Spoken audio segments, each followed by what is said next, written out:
First Chronicles, chapter 1, Israel's family tree, the trunk. Adam, Seth, Enosh, Kenan, Mahalalel, Jared, Enoch, Methuselah, Lamech, Noah, Shem, Ham, and Japheth. The Japheth branch. Japheth had Gomer, Magog, Madai, Javan, Tubal, Meshech, and Tyrus. Gomer had Ashkenaz, Riphath, and Togarmah. Javan had Elisha, Tarshish, Kittim, and Rodanim. The Ham branch. Ham had Cush, Mizraim, Put, and Canaan. Cush had Seba, Havilah, Sabta, Raamah, and Sabteka. Raamah had Sheba and Dedan. Cush had Nimrod, the first great hero on earth. Mizraim was ancestor to the Ludim, the Anamim, the Leabim, the Naphtuhim, the Pathrusim, the Casluhim, and the Caphtorim, from whom the Philistines descended. Canaan had Sidon, his firstborn, and Heth, and was ancestor to the Jebusites, the Amorites, the Girgashites, the Hivites, the Archites, the Sinites, the Arvadites, the Zemarites, and the Hamathites. The Shem branch. Shem had Elam, Asher, Arphaxad, Lud, Aram, Uz, Hul, Gether, and Meshech. Arphaxad had Shelah, and Shelah had Eber. Eber had two sons, Peleg, division, because in his time the earth was divided up. His brother was Joktan. Joktan had Almodad, Sheleph, Hazarmaveth, Jerah, Hadaram, Uzal, Diklah, Ebal, Abimael, Sheba, Ophir, Havilah, and Jobab, all sons of Joktan. The three main branches in summary: Shem, Arphaxad, Shelah, Eber, Peleg, Reu, Serug, Nahor, Terah, and Abraham. And Abraham had Isaac and Ishmael. The family of Abraham. Abraham's family tree developed along these lines. Ishmael had Nebaioth, his firstborn, then Kedar, Adbeel, Mibsam, Mishma, Duma, Massa, Hadad, Tema, Jeter, Naphish, and Kedemah, the Ishmael branch. Keturah, Abraham's concubine, gave birth to Zimran, Jokshan, Medan, Midian, Ishbak, and Shua. Then Jokshan had Sheba and Dedan, and Midian had Ephah, Epher, Hanok, Abidah, and Eldaah. These made up the Keturah branch. Abraham had Isaac, and Isaac had Esau and Israel, Jacob. Esau had Eliphaz, Reuel, Jeush, Jalam, and Korah. Eliphaz had Teman, Omar, Zepho, Gatam, Kenaz, Timnah, and Amalek. And Reuel had Nahath, Zerah, Shema, and Mizah. Seir then had Lotan, Shobal, Zibeon, Anah, Dishon, Ezer, and Dishan. Lotan had Horai and Homem. Timnah was Lotan's sister.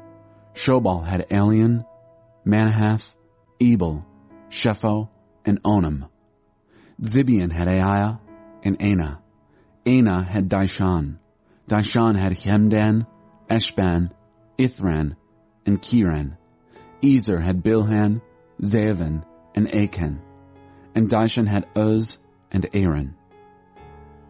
The Edomite king list. The list of the kings who ruled in the country of Edom before Israel had a king. Bela, son of Beor, his city was Dinhabah. Bela died. Jobab, son of Zerah, from Basra, was the next king.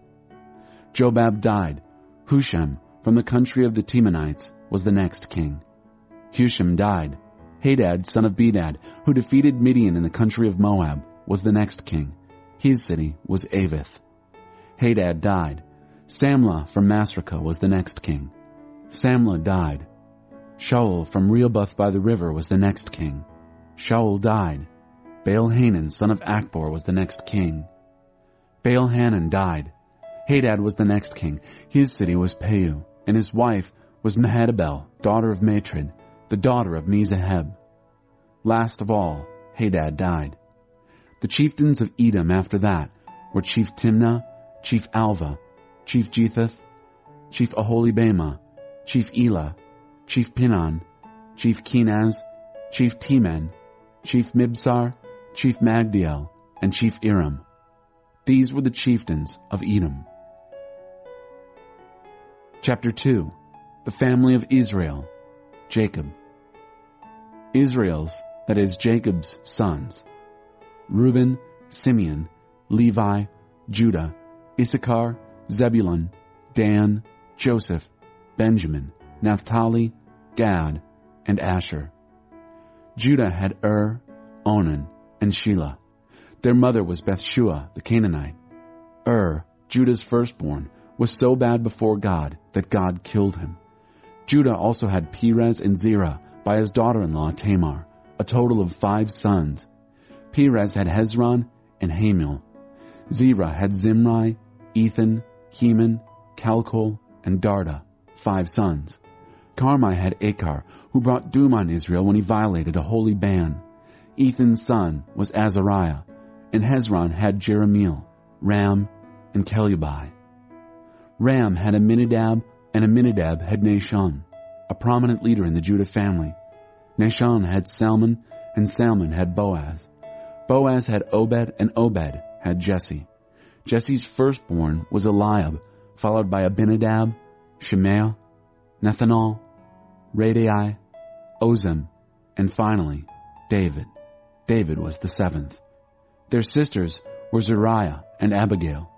Zeruiah gave birth to 3 sons, Abishai, Joab, and Asahel. Abigail was the mother of Amasa. The father was Jether the Ishmaelite. The family of Caleb. Caleb, son of Hezron, had children by his wife Azubah, and also by Jerioth. Azubah's sons were Jeshur, Shobab, and Ardon. After Azubah died, Caleb married Ephrath, who gave birth to Hur. Hur had Uri, and Uri had Bezalel. Sometime later, Hezron married the daughter of Machir, the father of Gilead. He was 60 years old when he married her. She gave birth to Segub. Then Segub had Jair, who owned 23 cities in the land of Gilead. Gesher and Aram captured the nomadic villages of Jair and Kenath and their satellite settlements, 60 towns. These all belonged to Machir, the father of Gilead. After the death of Hezron, Caleb married Ephrathah, the wife of his father Hezron. She then gave birth to Ashur, the father of Tekoa. The family of Jeremiel. The sons of Jeremiel, Hezron's firstborn. Ram, his firstborn, followed by Bunah, Oren, Ozem, and Ahijah. Jeremiel had another wife, whose name was Atara. She gave birth to Onan. The sons of Ram, Jeremiel's firstborn, Maaz, Jamin, and Eker. The sons of Onam, Shammai and Jada. The sons of Shammai, Nadab and Abishur. Abishur's wife was Abihail. She gave birth to Aban and Molid. Nadab had Seled and Appaim. Seled died, leaving no sons. Appaim had Ishai. Ishai had Shishan, and Shishan had Alahai. Jada, Shammai's brother, had Jether and Jonathan. Jether died, leaving no sons. Jonathan had Pelath and Zazah. This is the family tree of the sons of Jeremiel. Shishan had no sons, only daughters, but Shishan had an Egyptian servant, Jarah. Shishan married his daughter to Jarah, and she gave birth to Adai. Adai had Nathan. Nathan had Zabad. Zabad had Ephlel. Ephlel had Obed. Obed had Jehu. Jehu had Azariah. Azariah had Helez. Helez had Eleasa. Eleasa had Sismai. Sismai had Shallum. Shallum had Jechemiah. And Jechemiah had Elishama. Jeremiel's brother Caleb had a son, his firstborn, named Misha. Misha had Ziph. Ziph's son was Marisha. the father of Hebron. The sons of Hebron, Korah, Tepuah, Rechem, and Shema. Shema had Raham, the father of Jorkiam. Rechem had Shammai. Shammai's son was Maon, and Maon was the father of Beth-zur. Caleb's concubine Ephah gave birth to Haran, Moza, and Gazez. Haran had Gazez. The sons of Jaddai, Regem, Jotham, Geshan, Pelet, Ephah, and Sheaph. Another concubine of Caleb, Maacah, gave birth to Sheber and Tirhana. She also bore Sheath, the father of Madmenah, and Shiva, the father of Machbenah and Gibeah. Caleb's daughter was Achsah. These made up the Caleb branch of the family tree. The sons of Hur, Ephrathah's firstborn, Shobal, who had Kiriath-jearim, Salma, who had Bethlehem, and Hariph, father of Beth-gader. The family of Shobal, father of Kiriath-jearim, Heroah, half of the population of Manahath, the families of Kiriath-jearim, the Ithrites, the Puthites, the Shumathites, and the Mishraites. The Zorathites and Eshtaolites also came from this line. The sons of Salma, Bethlehem, the Netophathites, Atroth Beth-joab, half of the Manahathites, the Zorites, and the families of Saphirim, who lived at Jabez, the Tirathites, the Shimeathites, and the Succothites. They made up the Kenites, who came from Hamath, the father of the house of Rechab. Chapter 3. The family of David. These are the sons that David had while he lived in Hebron. His firstborn was Amnon, by Ahinoam of Jezreel. Second, Daniel by Abigail of Carmel. Third, Absalom, born of Maacah, daughter of Talmai, king of Geshur. Fourth, Adonijah, born of Haggith. Fifth, Shephatiah, born of Abital. Sixth, Ithream, born of his wife Eglah. He had these 6 sons while he was in Hebron. He was king there for 7 years and 6 months. He went on to be king in Jerusalem for another 33 years. These are the sons he had in Jerusalem. First, Shemua, then Shobab, Nathan, and Solomon. Bathsheba, daughter of Amiel, was the mother of these 4. And then there were another 9 sons: Ibhar, Elishua, Eliphalet, Noga, Nepheg, Japhia, Elishama, Eliada, Eliphalet, David's sons, plus Tamar their sister. There were other sons by his concubines. In the next generation, Solomon had Rehoboam, who had Abijah, who had Asa, who had Jehoshaphat, who had Jehoram, who had Ahaziah, who had Joash, who had Amaziah, who had Azariah, who had Jotham, who had Ahaz, who had Hezekiah, who had Manasseh, who had Ammon, who had Josiah. Josiah's firstborn was Johanan, followed by Jehoiakim, then Zedekiah, and finally Shallum. Jehoiakim's sons were Jeconiah, Jehoiakim, and Zedekiah. The sons of Jeconiah born while he was captive in Babylon: Shealtiel, Malchiram, Pedaiah, Shenazar, Jechemiah, Hoshema, and Nedabiah. Pedaiah had Zerubbabel and Shimei. Zerubbabel had Meshullam and Hananiah. Shelemith was their sister. And then 5 more: Heshubah, Ohel, Berechiah, Hasadiah, and Jushab-Hesed. Hananiah's sons were Pelatiah and Jeshiah. There were also sons of Raphiah, sons of Arnan, sons of Obadiah, and sons of Shechaniah. Shechaniah had Shemaiah, who in his turn had Haddish, Igal, Beriah, Neriah, and Shaphat, 6 of them. Neriah had 3 sons: Elionai, Hizkai, and Azrikam. And Elionai had 7 sons: Hodaviah, Eliashib, Peliah, Akub, Johanan, Deliah, and Anani. Chapter 4.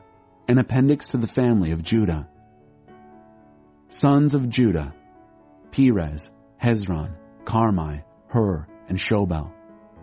Reiah, Shobal's son, had Jahath, and Jahath had Ahumai and Lahad. These made up the families of the Zorathites. Sons of Etam, Jezreel, Ishma, and Idbash. Their sister was named Hazalelponai. Penuel had Gedor, and Ezer had Husha. These were the sons of Hur, firstborn son of Ephrathah, who was the father of Bethlehem. Asher, the father of Tekoa, had 2 wives, Helah and Naarah.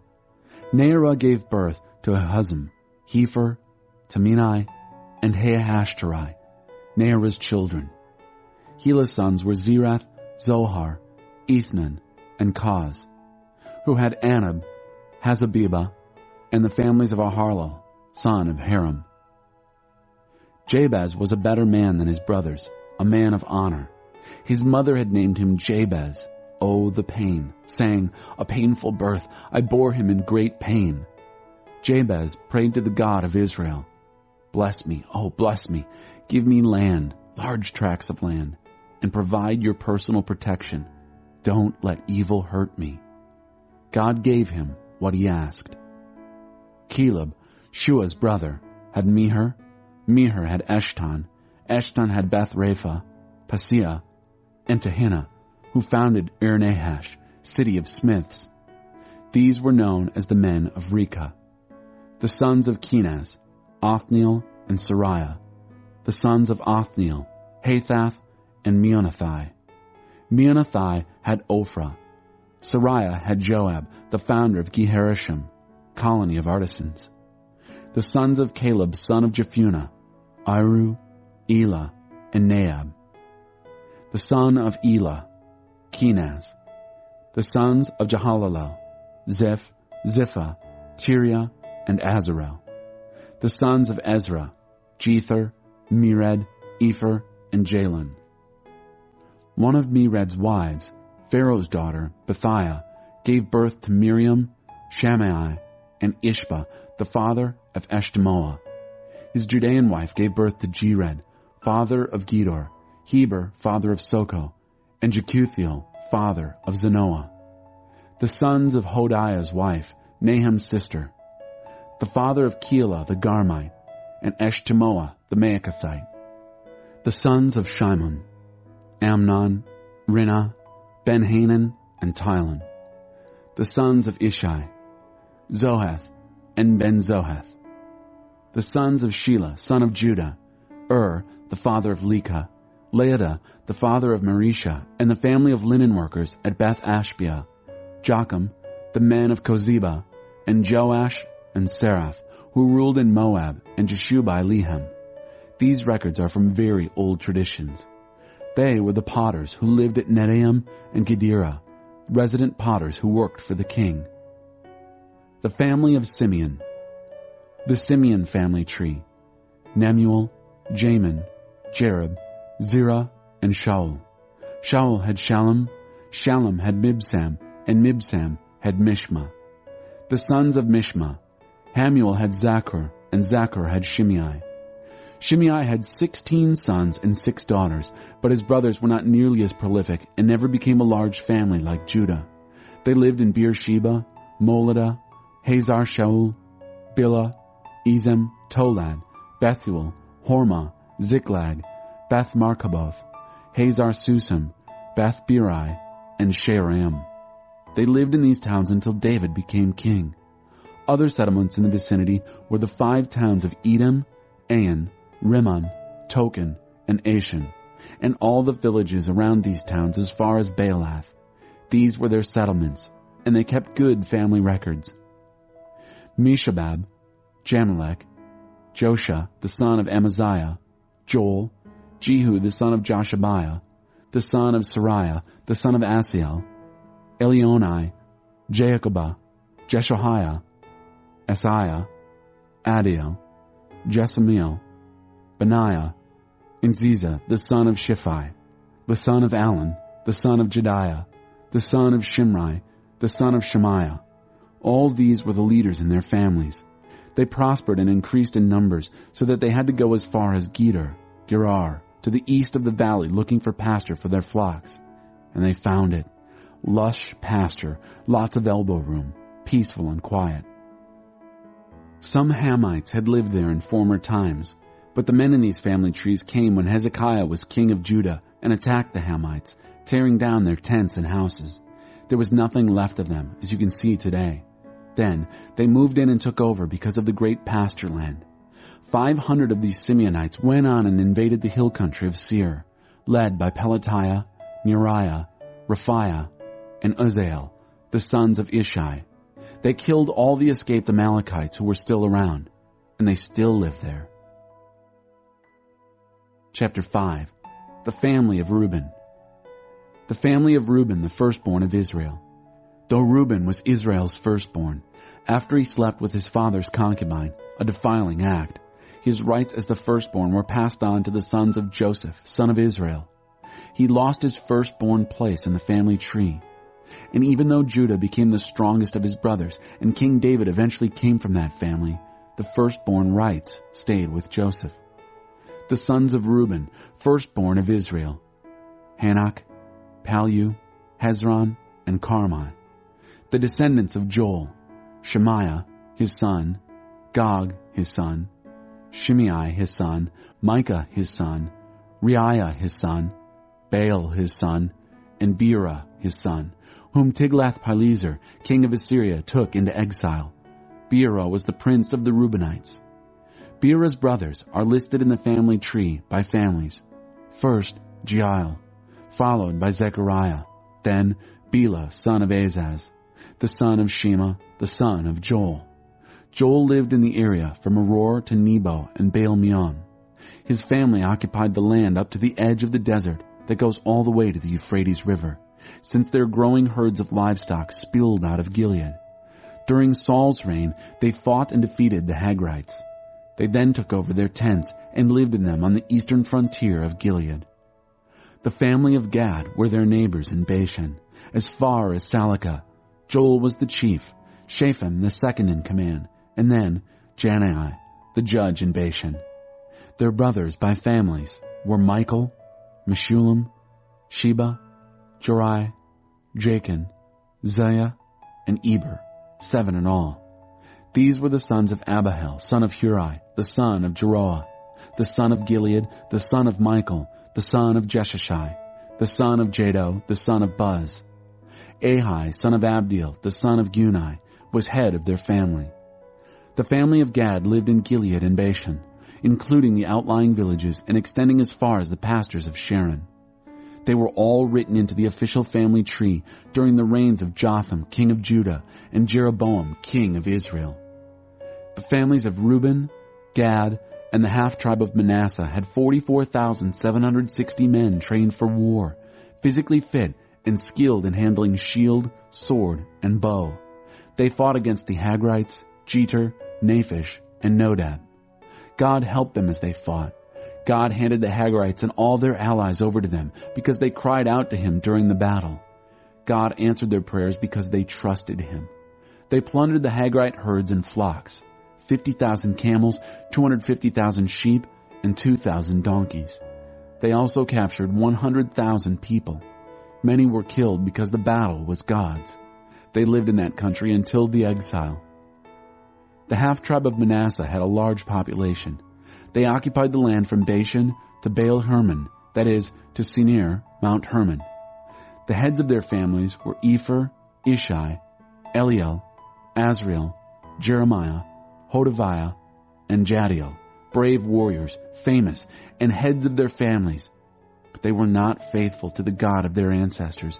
They took up with the ungodly gods of the peoples of the land whom God had gotten rid of before they arrived.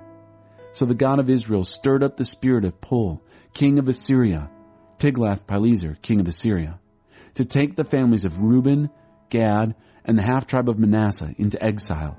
He deported them to Halah, Habor, Hera, and the river of Gozan. They've been there ever since. Chapter 6.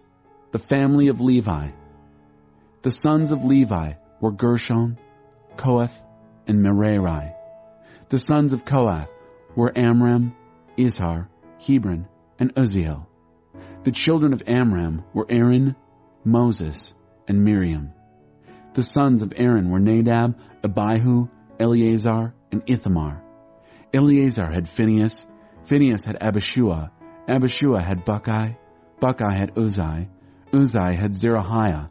Zerahiah had Moriah. Moriah had Amariah. Amariah had Ahitub. Ahitub had Zadok. Zadok had Ahimaaz. Ahimaaz had Azariah. Azariah had Johanan. And Johanan had Azariah, who served as priest in the temple Solomon built in Jerusalem.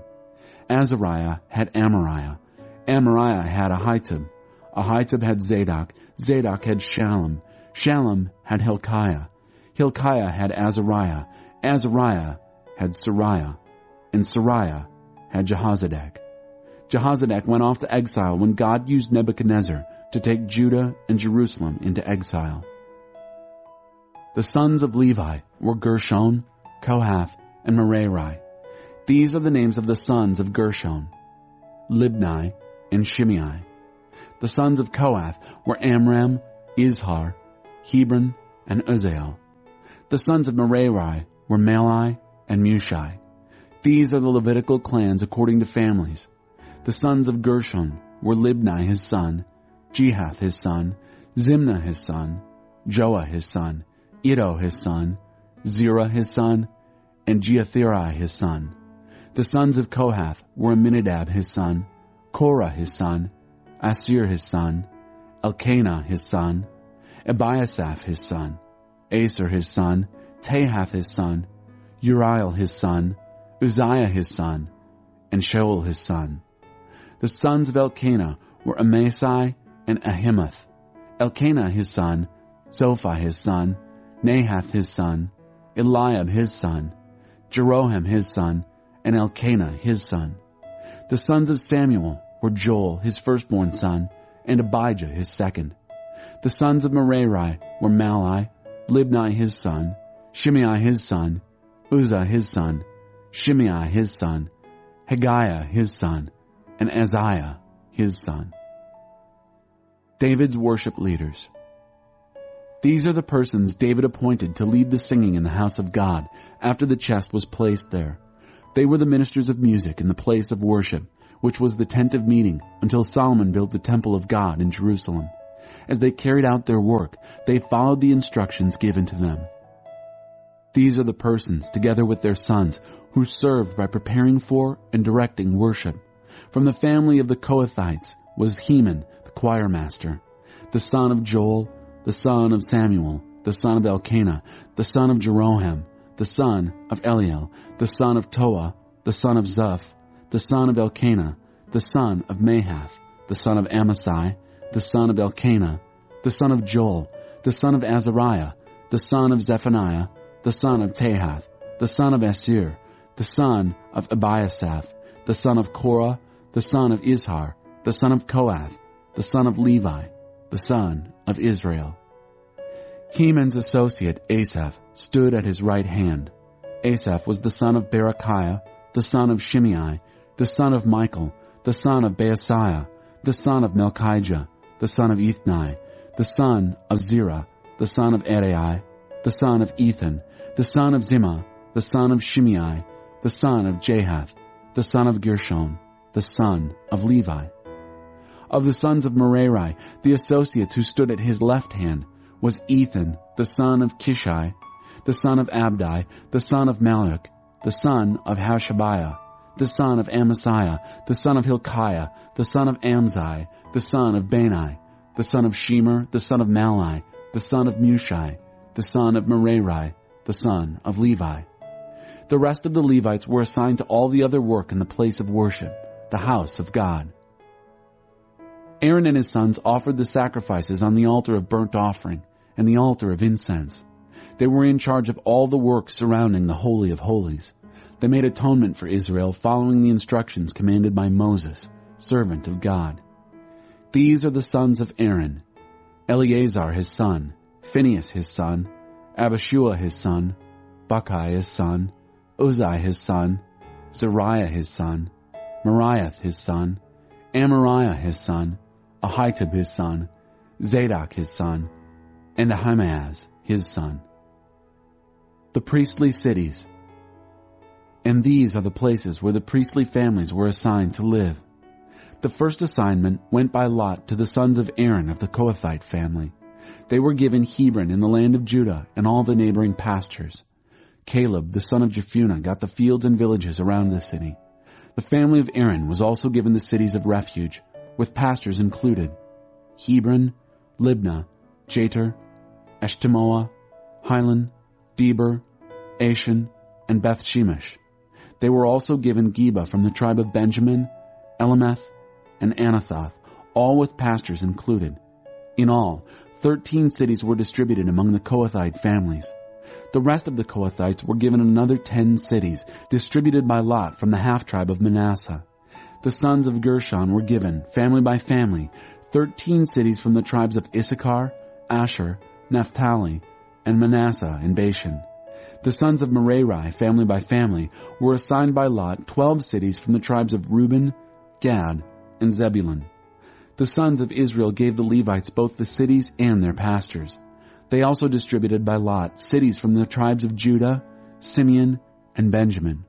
Some of the Kohath families were given their cities from the tribe of Ephraim, cities of refuge: Shechem in the hill country of Ephraim, Gezer, Jokmeam, Beth-horon, Aijalon, and Gath-rimmon, all with their pastures. The rest of the sons of Kohath were given Aner and Bileam with their pastures from the half-tribe of Manasseh. The sons of Gershon were given, family by family, from the half-tribe of Manasseh, Golan and Bashan, and Ashtaroth. From the tribe of Issachar, Kedesh, Dabereth, Ramoth, and Anam. From the tribe of Asher, Mashal, Abdon, Hukok, and Rehob. From the tribe of Naphtali, Kedesh in Galilee, Hammon, and Kiriathaim.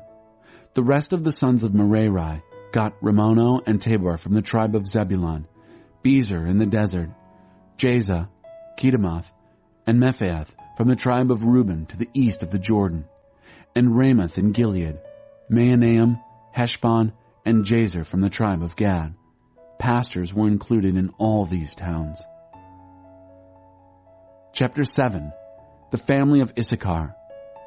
The sons of Issachar were Tola, Puah, Jashub, and Shimron, 4 sons. The sons of Tola were Uzai, Rephaiah, Jeriel, Jamiah, Ibsam, and Samuel, the chiefs of their families. During David's reign, the Tola family counted 22,600 warriors in their lineage. The son of Uzai was Izrahiah. The sons of Izrahiah were Michael, Obadiah, Joel, and Ishiah, 5 sons, and all of them chiefs. They counted 36,000 warriors in their lineage because they had more wives and sons than their brothers. The extended families of Issachar accounted for 87,000 warriors, all of them listed in the family tree. The family of Benjamin. Benjamin had 3 sons, Bela, Becher, and Jediel.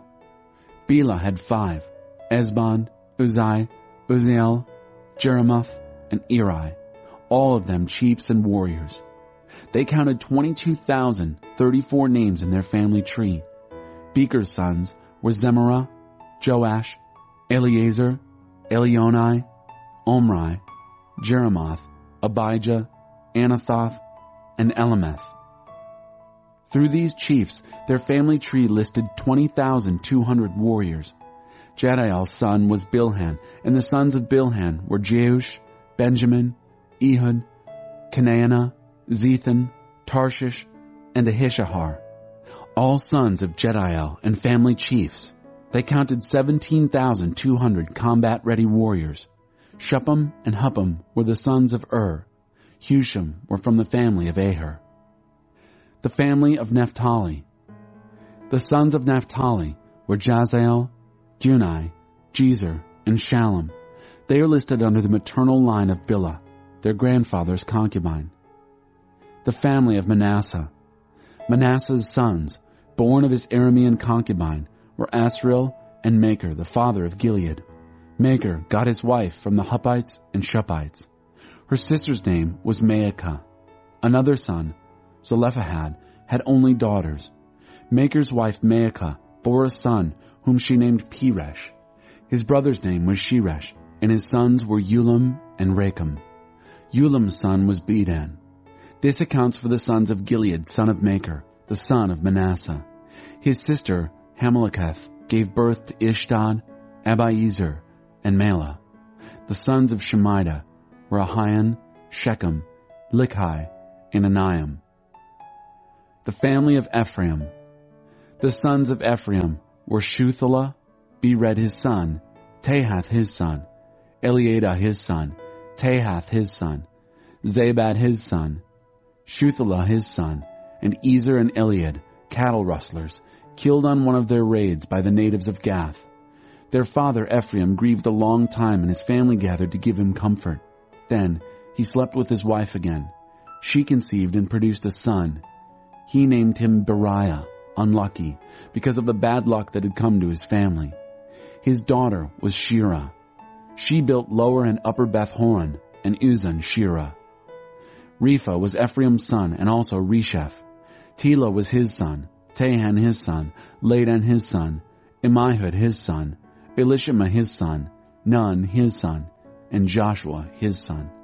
They occupied Bethel and the neighboring country from Naaran on the east to Gezer and its villages on the west, along with Shechem and its villages, and extending as far as Ai and its villages. Stretched along the borders of Manasseh were Beth-shan, Taanach, Megiddo, and Dor, together with their satellite villages. The families descended from Joseph, son of Israel, lived in all these places. The family of Asher.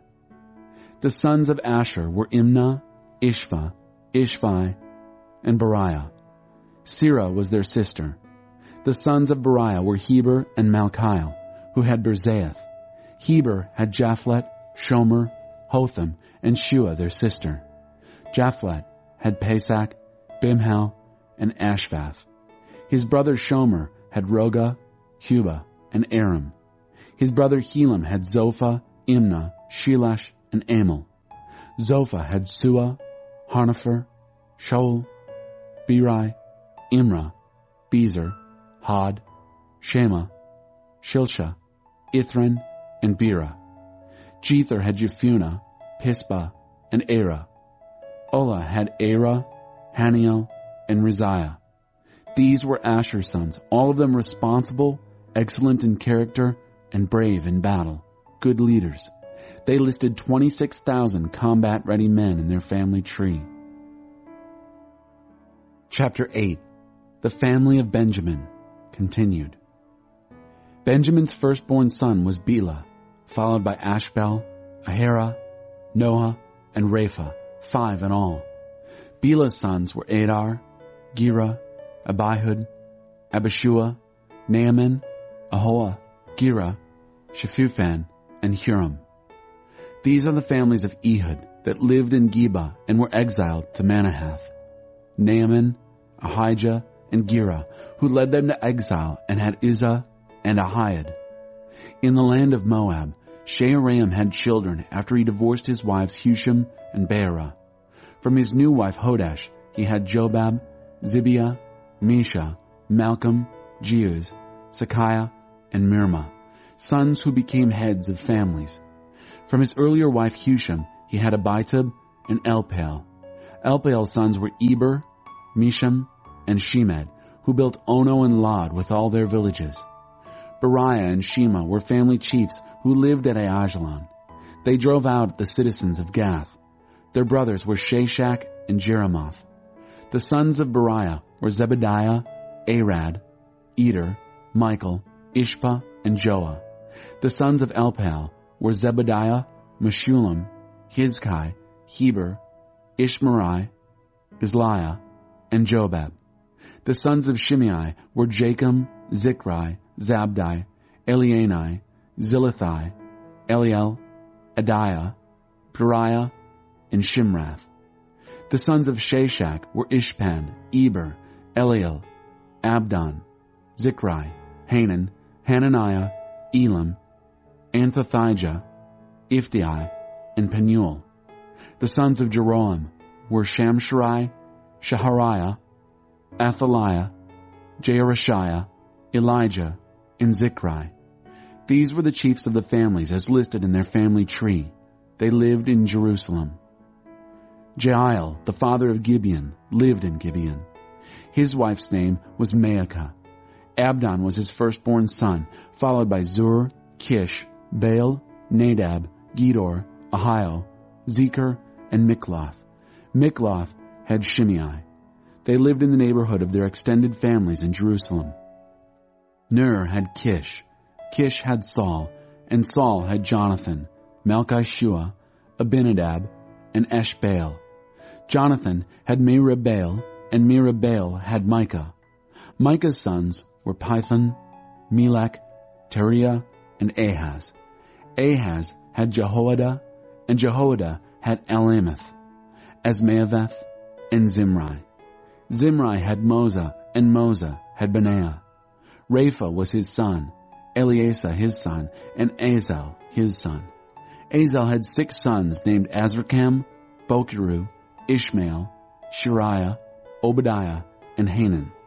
His brother Eshek's sons were Ulam, his firstborn, followed by Jeush and Eliphalet. Ulam's sons were warriors well known as archers. They had lots of sons and grandsons, at least 150. These were all in Benjamin's family tree. Chapter 9. This is the complete family tree for all Israel, recorded in the royal annals of the kings of Israel and Judah at the time they were exiled to Babylon because of their unbelieving and disobedient lives. The back from exile community in Jerusalem. The first Israelites to return from exile to their homes and cities were the priests, the Levites, and the temple support staff. Returning to Jerusalem from the families of Judah, Benjamin, Ephraim, and Manasseh were the following: Uthai, son of Ammihud, the son of Omri, the son of Imri, the son of Bani, from the line of Perez, son of Judah. From the Shilonites were Asaiah, the firstborn, and his sons. From the family of Zerah there was Jeuel. There were 690 in the Judah group. From the family of Benjamin were Sallu, son of Meshullam, the son of Hodaviah, the son of Hasenuah, and Ibniah, son of Jeroham, and Elah, son of Uzai, the son of Mikri, and Meshullam, son of Shephatiah, the son of Ruel, the son of Ibnijah. There were 956 in the Benjamin group. All these named were heads of families. From the company of priests there were Jediah, Jehoiarib, Jachin, Azariah, son of Hilkiah, the son of Meshullam, the son of Zadok, the son of Moriath, the son of Ahitub, who was in charge of taking care of the house of God. Adiah, son of Jeroham, the son of Pashur, the son of Malchijah. Also Maasai, son of Adiel, the son of Jezerah, the son of Meshullam, the son of Meshillemith, the son of Immer. The priests, all of them head of families, numbered 1,760, skilled and seasoned servants in the work of worshiping God. From the Levites were Shemaiah, son of Hashab, the son of Azrikam, the son of Hashabiah, a Merarite, then Bakbakar, Heresh, Galal, Mattaniah, son of Micah, the son of Zichri, the son of Asaph, also Obadiah, son of Shemaiah, the son of Galal, the son of Jeduthun, and finally Berechiah, son of Asa, the son of Elkanah, who lived in the villages of the Netophathites. The security guards were Shallum, Akub, Talmon, Ahiman, and their brothers. Shallum was the chief, and up to now the security guard at the king's gate on the east. They also served as security guards at the camps of Levite families. Shallum, son of Kor, the son of Abiasaph, the son of Korah, along with his brothers in the Korahite family, were in charge of the services of worship as doorkeepers of the tent, as their ancestors had guarded the entrance to the camp of God. In the earlier days, Phinehas, son of Eleazar, was in charge of the security guards. God be with him. Now Zechariah, son of Meshelemiah, was the security guard at the entrance of the tent of meeting. The number of those who had been chosen to be security guards was 212. They were officially registered in their own camps. David and Samuel the seer handpicked them for their dependability. They and their sons had the permanent responsibility for guarding the gates of God's house, the house of worship. The main security guards were posted at the 4 entrances, east, west, north, and south. Their brothers in the villages were scheduled to give them relief weekly. The 4 main security guards were responsible for round-the-clock surveillance. Being Levites, they were responsible for the security of all supplies and valuables in the house of God. They kept watch all through the night, and they had the key to open the doors each morning. Some were in charge of the articles used in the temple worship. They counted them both when they brought them in and when they took them out. Others were in charge of supplies in the sanctuary, flour, wine, oil, incense, and spices. And some of the priests were assigned to mixing the oils for the perfume. The Levite Mattithiah, the firstborn son of Shallum the Korahite, was responsible for baking the bread for the services of worship. Some of the brothers, sons of the Kohathites, were assigned to preparing the bread set out on the table each Sabbath. And then there were the musicians, all heads of Levite families. They had permanent living quarters in the temple. Because they were on 24-hour duty, they were exempt from all other duties. These were the heads of Levite families as designated in their family tree. They lived in Jerusalem. The family of Saul. Jael, the father of Gibeon, lived at Gibeon. His wife was Maacah. His firstborn son was Abdon, followed by Zur, Kish, Baal, Ner, Nadab, Gedor, Ahio, Zechariah, and Mikloth. Mikloth had Shimeam. They lived in the same neighborhood as their relatives in Jerusalem. Ner had Kish, Kish had Saul, Saul had Jonathan, Malchishua, Abinadab, and Eshbaal. Meribaal was the son of Jonathan, and Meribaal had Micah. Micah's sons were Pithon, Melech, and Teriah. Ahaz had Jerah, Jerah had Alemeth, Asmaveth, and Zimri. Zimri had Moza, Moza had Benaiah. Raphiah was his son. Eliasa was his son, and Azel was his son. Azel had 6 sons, Azrikam, Bokeru, Ishmael, Shariah, Obadiah, and Hanan, the sons of Azel. Chapter 10. The Philistines went to war against Israel. The Israelites ran for their lives from the Philistines, but fell, slaughtered on Mount Gilboa. The Philistines zeroed in on Saul and his sons and killed his sons Jonathan, Abinadab, and Malchishua. The battle went hard against Saul. The archers found him and wounded him. Saul said to his armor-bearer, "Draw your sword and finish me off before these pagan pigs get to me and make a sport of my body." But his armor-bearer, restrained by both reverence and fear, wouldn't do it. So Saul took his own sword and killed himself. The armor-bearer panicked because Saul was dead, then killed himself. So Saul and his 3 sons, all 4 the same day, died. When all the Israelites in the valley saw that the army had fled and that Saul and his sons were dead, they abandoned their cities and ran off. The Philistines came and moved in. The next day the Philistines came to plunder the dead bodies and found Saul and his sons dead on Mount Gilboa. They stripped Saul, removed his head and his armor, and put them on exhibit throughout Philistia, reporting the victory news to their idols and the people. Then they put Saul's armor on display in the temple of their gods and placed his skull as a trophy in the temple of their god Dagon. The people of Jabesh Gilead heard what the Philistines had done to Saul. All of their fighting men went into action, retrieved the bodies of Saul and his sons, and brought them to Jabesh, gave them a dignified burial under the oak at Jabesh, and mourned their deaths for 7 days. Saul died in disobedience, disobedient to God. He didn't obey God's words. Instead of praying, he went to a witch to seek guidance. Because he didn't go to God for help, God took his life and turned the kingdom over to David, son of Jesse. Chapter 11. King David. Then all Israel assembled before David at Hebron. "Look at us," they said. "We're your very flesh and blood. In the past, yes, even while Saul was king, you were the real leader of Israel. God told you, 'You will shepherd my people Israel. You are to be the ruler of my people Israel.' When all the elders of Israel came to the king at Hebron, David made a covenant with them in the presence of God at Hebron. Then they anointed David king over Israel, exactly as God had commanded through Samuel. David and all Israel went to Jerusalem. It was the old Jebus, where the Jebusites lived. The citizens of Jebus told David, 'No trespassing. You can't come here.' David came on anyway and captured the fortress of Zion, the city of David. David had said, the first person to kill a Jebusite will be commander-in-chief. Joab, son of Zeruiah, was the first, and he became the chief. David took up residence in the fortress city. That's how it got its name, City of David. David fortified the city all the way around, both the outer bulwarks, the Millo, and the outside wall. Joab rebuilt the city gates. David's stride became longer, his embrace larger. Yes, God of the angel armies was with him. David's mighty men. These are the chiefs of David's mighty men, the ones who linked arms with him as he took up his kingship, with all Israel joining him, helping him become king in just the way God had spoken regarding Israel. The list of David's mighty men.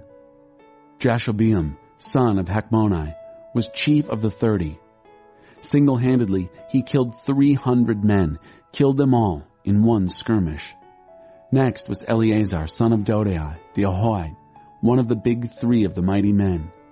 He was with David at Pas-dammim, where the Philistines had mustered their troops for battle. It was an area where there was a field of barley. The army started to flee from the Philistines and then took its stand right in that field and turned the tide.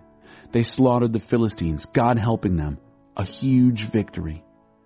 The big three from the 30 made a rocky descent to David at the cave of Adullam, while a company of Philistines was camped in the valley of Rephaim.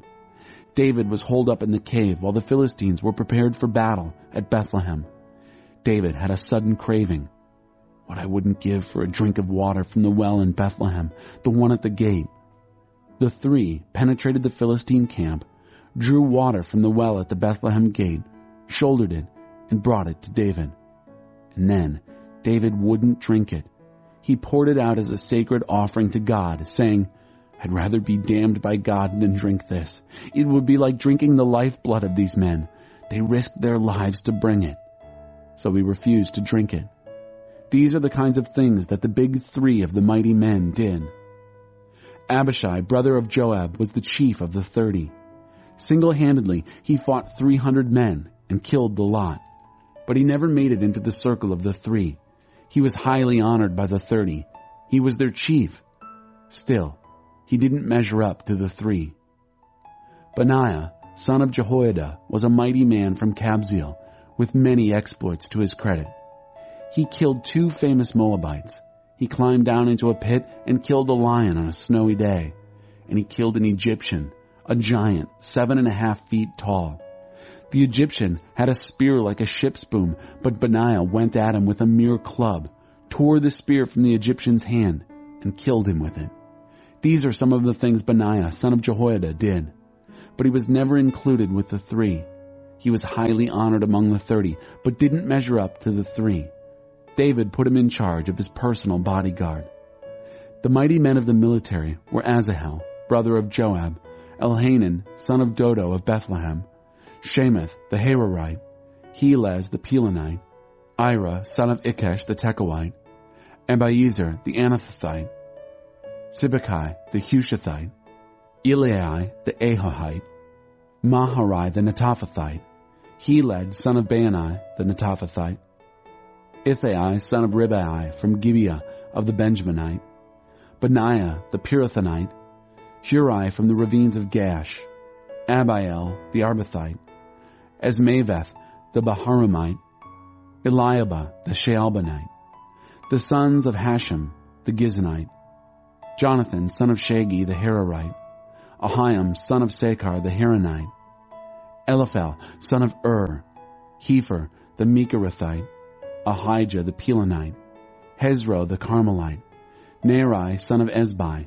Joel brother of Nathan, Mibhar son of Hagri, Zelak the Ammonite, Naharai the Beerothite, the armor-bearer of Joab, son of Zuriah, Ira the Ithrite, Gareb the Ithrite, Uriah the Hittite, Zabad son of Eli, Adinah son of Shiza the Reubenite chief of the 30, Hanan son of Maacah, Joshaphat the Mithnite, Uzziah the Ashtarothite, Shema and Jael the sons of Hotham the Arorite, Jediel son of Shimri, Joha the Tizite his brother, Eliel the Mahavite, Jerubai and Joshaviah the sons of Elnaam, Ithma the Moabite, Eliel, Obed, and Jaasiel the Mezobaite.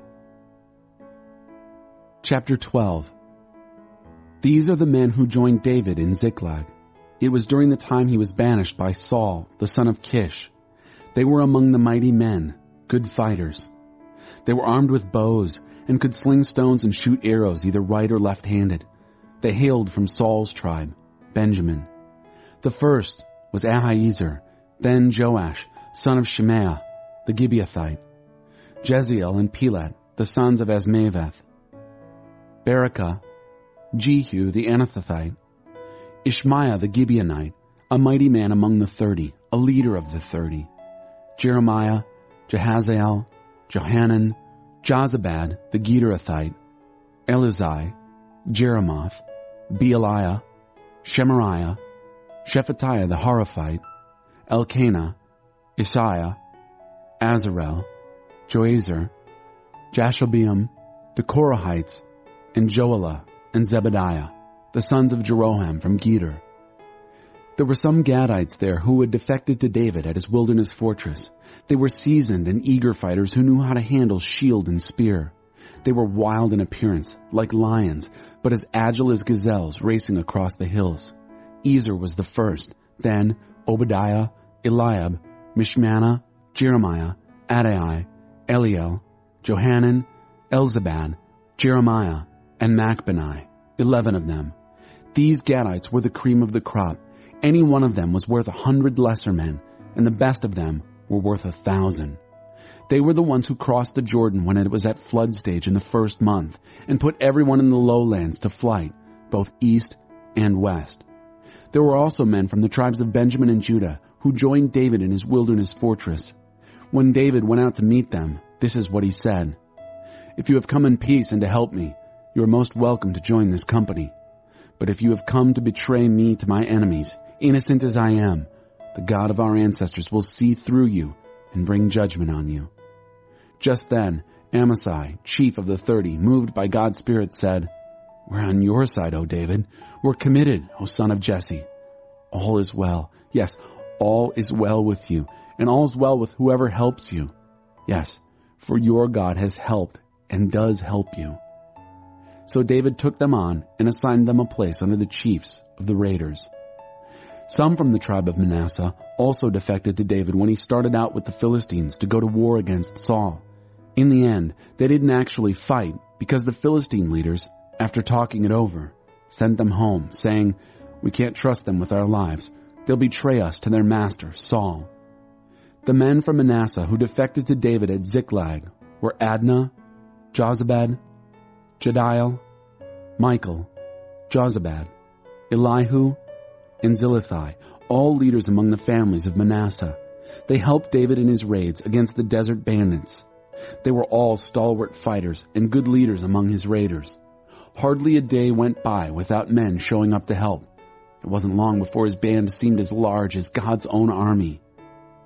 Here are the statistics on the battle-seasoned warriors who came down from the north to David at Hebron to hand over Saul's kingdom in accord with God's word. From Judah, carrying shield and spear, 6,800 battle-ready. From Simeon, 7,100 stalwart fighters. From Levi, 4,600, which included Jehoiada, leader of the family of Aaron, bringing 3,700 men, and the young and stalwart Zadok, with 22 leaders from his family. From Benjamin, Saul's family, 3,000, most of whom had stuck it out with Saul until now. From Ephraim, 20,800, fierce fighters and famous in their hometowns. From the half-tribe of Manasseh, 18,000 elected to come and make David king. From Issachar, men who understood both the times and Israel's duties, 200 leaders with their families. From Zebulun, 50,000 well-equipped veteran warriors, unswervingly loyal. From Naphtali, 1,000 chiefs leading 37,000 men heavily armed. From Dan, 28,600 battle-ready men. From Asher, 40,000 veterans battle-ready. And from east of Jordan, men from Reuben, Gad, and the half-tribe of Manasseh, heavily armed, 120,000. All these soldiers came to David at Hebron, ready to fight if necessary. They were both united and determined to make David king over Israel. And everyone else in Israel was of the same mind. Make David king. They were with David for 3 days of feasting, celebration, with food and drink supplied by their families. Neighbors ranging from as far north as Issachar, Zebulun, and Naphtali arrived with donkeys, camels, mules, and oxen loaded down with food for the party.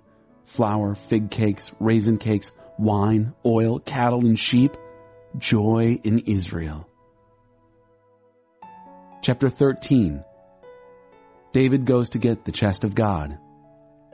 David consulted with all of his leaders, the commanders of thousands and of hundreds. Then David addressed the entire assembly of Israel.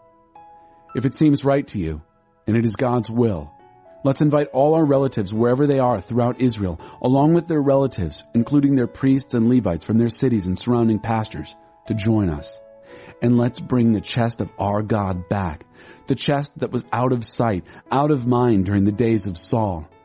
The entire assembly of Israel agreed. Everybody agreed that it was the right thing to do. So David gathered all Israel together, from Egypt's pond of Horus in the southwest to the pass of Hamath in the northeast, to go and get the chest of God from Kiriath-Jearim. Then David and all Israel went to Baalah, Kiriath-Jearim, in Judah, to bring back the chest of God, the cherubim throne of God, where God's name is invoked. They moved the chest of God on a brand new cart from the house of Abinadab, with Uzzah and Ahio in charge. In procession with the chest of God, David and all Israel worshipped exuberantly in song and dance, with a marching band of all kinds of instruments. When they were at the threshing floor of Kidon, the oxen stumbled, and Uzzah grabbed the chest to keep it from falling off. God erupted in anger against Uzzah and killed him because he grabbed the chest. He died on the spot, in the presence of God. David lost his temper, angry because God exploded against Uzzah. The place is still called Perez Uzzah, exploded Uzzah. David was terrified of God that day. He said, "How can I possibly continue this parade with the chest of God?" So David called off the parade of the chest to the city of David. Instead, he stored it in the house of Obed-Edom the Gittite. The chest of God was in storage in the house of Obed-Edom for 3 months. God blessed the family of Obed-Edom and everything around him. Chapter 14. David builds. King Hiram of Tyre sent an envoy to David, along with cedar lumber, masons, and carpenters to build him a royal palace. Then David knew for sure that God had confirmed him as king over Israel because of the rising reputation that God was giving his kingdom for the benefit of his people Israel. David married more wives and had more children in Jerusalem. His children born in Jerusalem were Shemuah, Shobab, Nathan, Solomon, Ibhar, Elishua, Elpelet, Noga, Nepheg, Japhia, Elishama, Beeliada, and Eliphalet. The minute the Philistines heard that David had been made king over a united Israel, they went out in force to capture David.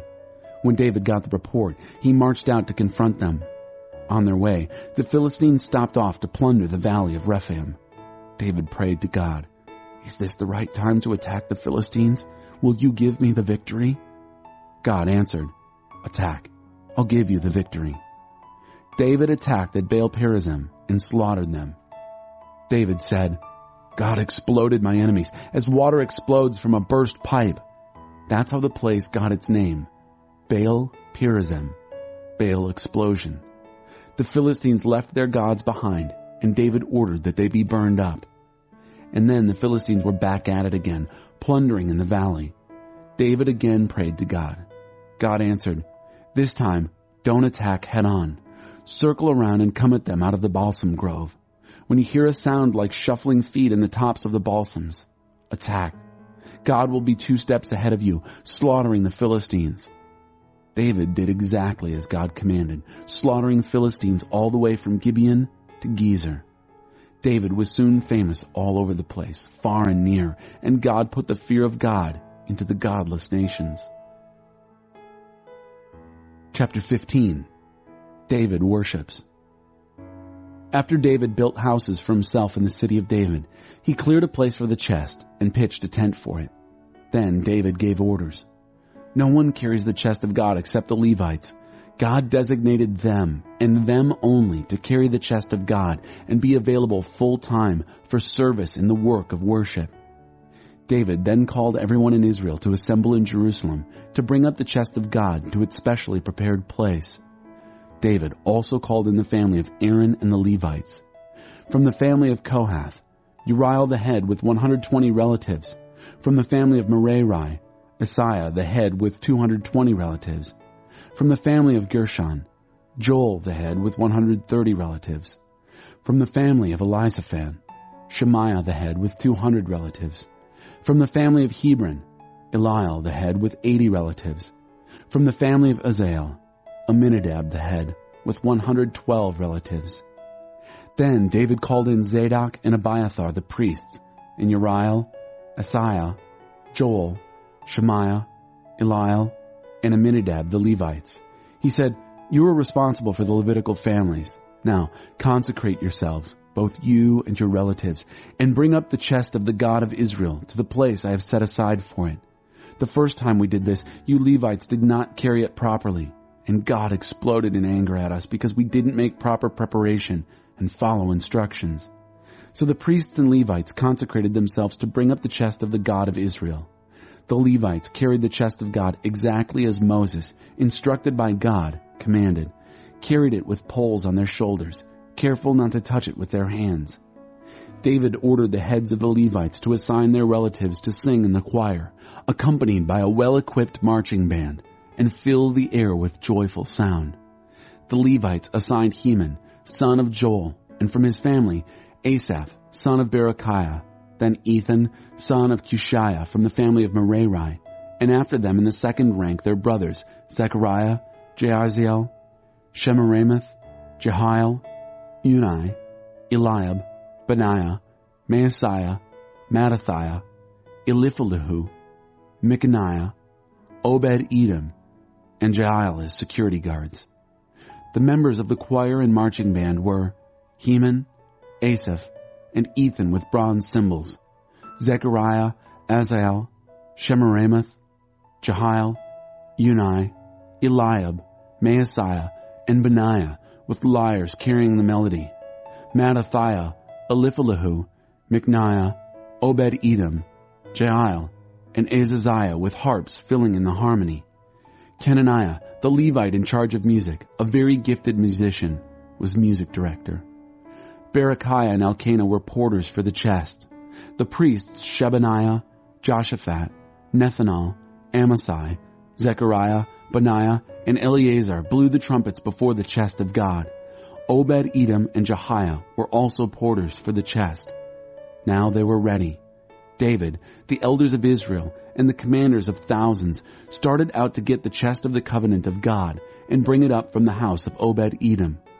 And they went rejoicing, because God helped the Levites, strengthening them as they carried the chest of the covenant of God. They paused to worship by sacrificing 7 bulls and 7 rams. They were all dressed in elegant linen. David, the Levites carrying the chest, the choir and band, and Kenaniah who was directing the music. David also wore a linen prayer shawl, called an ephod. On they came, all Israel on parade, bringing up the chest of the covenant of God, shouting and cheering, playing every kind of brass and percussion and string instrument. When the chest of the covenant of God entered the city of David, Michal, Saul's daughter, was watching from a window. When she saw King David dancing ecstatically, she was filled with contempt. Chapter 16. They brought the chest of God and placed it right in the center of the tent that David had pitched for it. Then they worshipped by presenting burnt offerings and peace offerings to God. When David had completed the offerings of worship, he blessed the people in the name of God. Then he passed around to everyone there, men and women alike, a loaf of bread, a slice of barbecue, and a raisin cake. Then David assigned some of the Levites to the chest of God to lead worship, to intercede, give thanks, and praise the God of Israel. Asaph was in charge. Under him were Zechariah, Jehiel, Shemiramoth, Jehiel, Mattathiah, Eliab, Benaiah, Obed-Edom, and Jehiel. who played the musical instruments. Asaph was on percussion. The priests Benaiah and Jahaziel blew the trumpets before the chest of the covenant of God at set times through the day. That was the day that David inaugurated regular worship of praise to God, led by Asaph and his company. Thank God. Call out his name. Tell the whole world who he is and what he's done. Sing to him. Play songs for him. Broadcast all his wonders. Revel in his holy name. God seekers, be jubilant. Study God and his strength. Seek his presence day and night.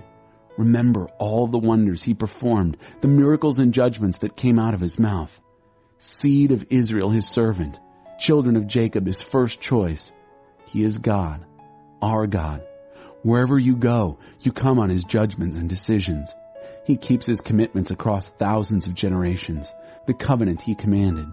The same one he made with Abraham. The very one he swore to Isaac. He posted it in big block letters to Jacob. This eternal covenant with Israel. I give you the land of Canaan. This is your inheritance, even though you're not much to look at, a few straggling strangers. They wandered from country to country, camped out in one kingdom after another, but he didn't let anyone push them around. He stood up for them against bully kings. Don't you dare touch my anointed ones. Don't lay a hand on my prophets. Sing to God, everyone and everything. Get out his salvation news every day. Publish his glory among the godless nations, his wonders to all races and religions. And why? Because God is great, well worth praising. No god or goddess comes close in honor. All the popular gods are stuff and nonsense. But God made the cosmos. Splendor and majesty flow out of him. Strength and joy fill his place. Shout bravo to God, families of the peoples, in awe of the glory, in awe of the strength. Bravo! Shout bravo to his famous name. Lift high an offering and enter his presence. Stand resplendent in his robes of holiness. God is serious business. Take him seriously. He's put the earth in place, and it's not moving. So let heaven rejoice. Let earth be jubilant. And pass the word among the nations. God reigns. Let ocean, all teeming with life, bellow. Let field and all its creatures shake the rafters. Then the trees in the forest will add their applause to all who are pleased and present before God. He's on his way to set things right. Give thanks to God. He is good and his love never quits. Say, save us, Savior God. Round us up and get us out of these godless places so we can give thanks to your holy name and bask in your life of praise. Blessed be God, the God of Israel, from everlasting to everlasting. Then everybody said, yes, amen, and praise God. David left Asaph and his co-workers with the chest of the covenant of God and in charge of the work of worship. They were responsible for the needs of worship around the clock. He also assigned Obed-Edom and his 68 relatives to help them. Obed-Edom, son of Jeduthun, and Hosa were in charge of the security guards. The priest Zadok and his family of priests were assigned to the tent of God at the sacred mound at Gibeon to make sure that the services of morning and evening worship were conducted daily, complete with whole burnt offerings offered on the altar of burnt offering, as ordered in the law of God, which was the norm for Israel. With them were Heman, Jeduthun, and others specifically named with the job description, "Give thanks to God, for his love never quits." Heman and Jeduthun were also well equipped with trumpets, cymbals, and other instruments for accompanying sacred songs. The sons of Jeduthun formed the security guard. Arrangements completed, the people all left for home, and David went home to bless his family. Chapter 17. David submits and prays. After the king had made himself at home, he said to Nathan the prophet, "Look at this.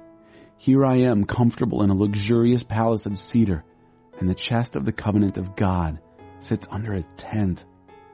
Nathan told David, "Whatever is on your heart, go and do it. God is with you."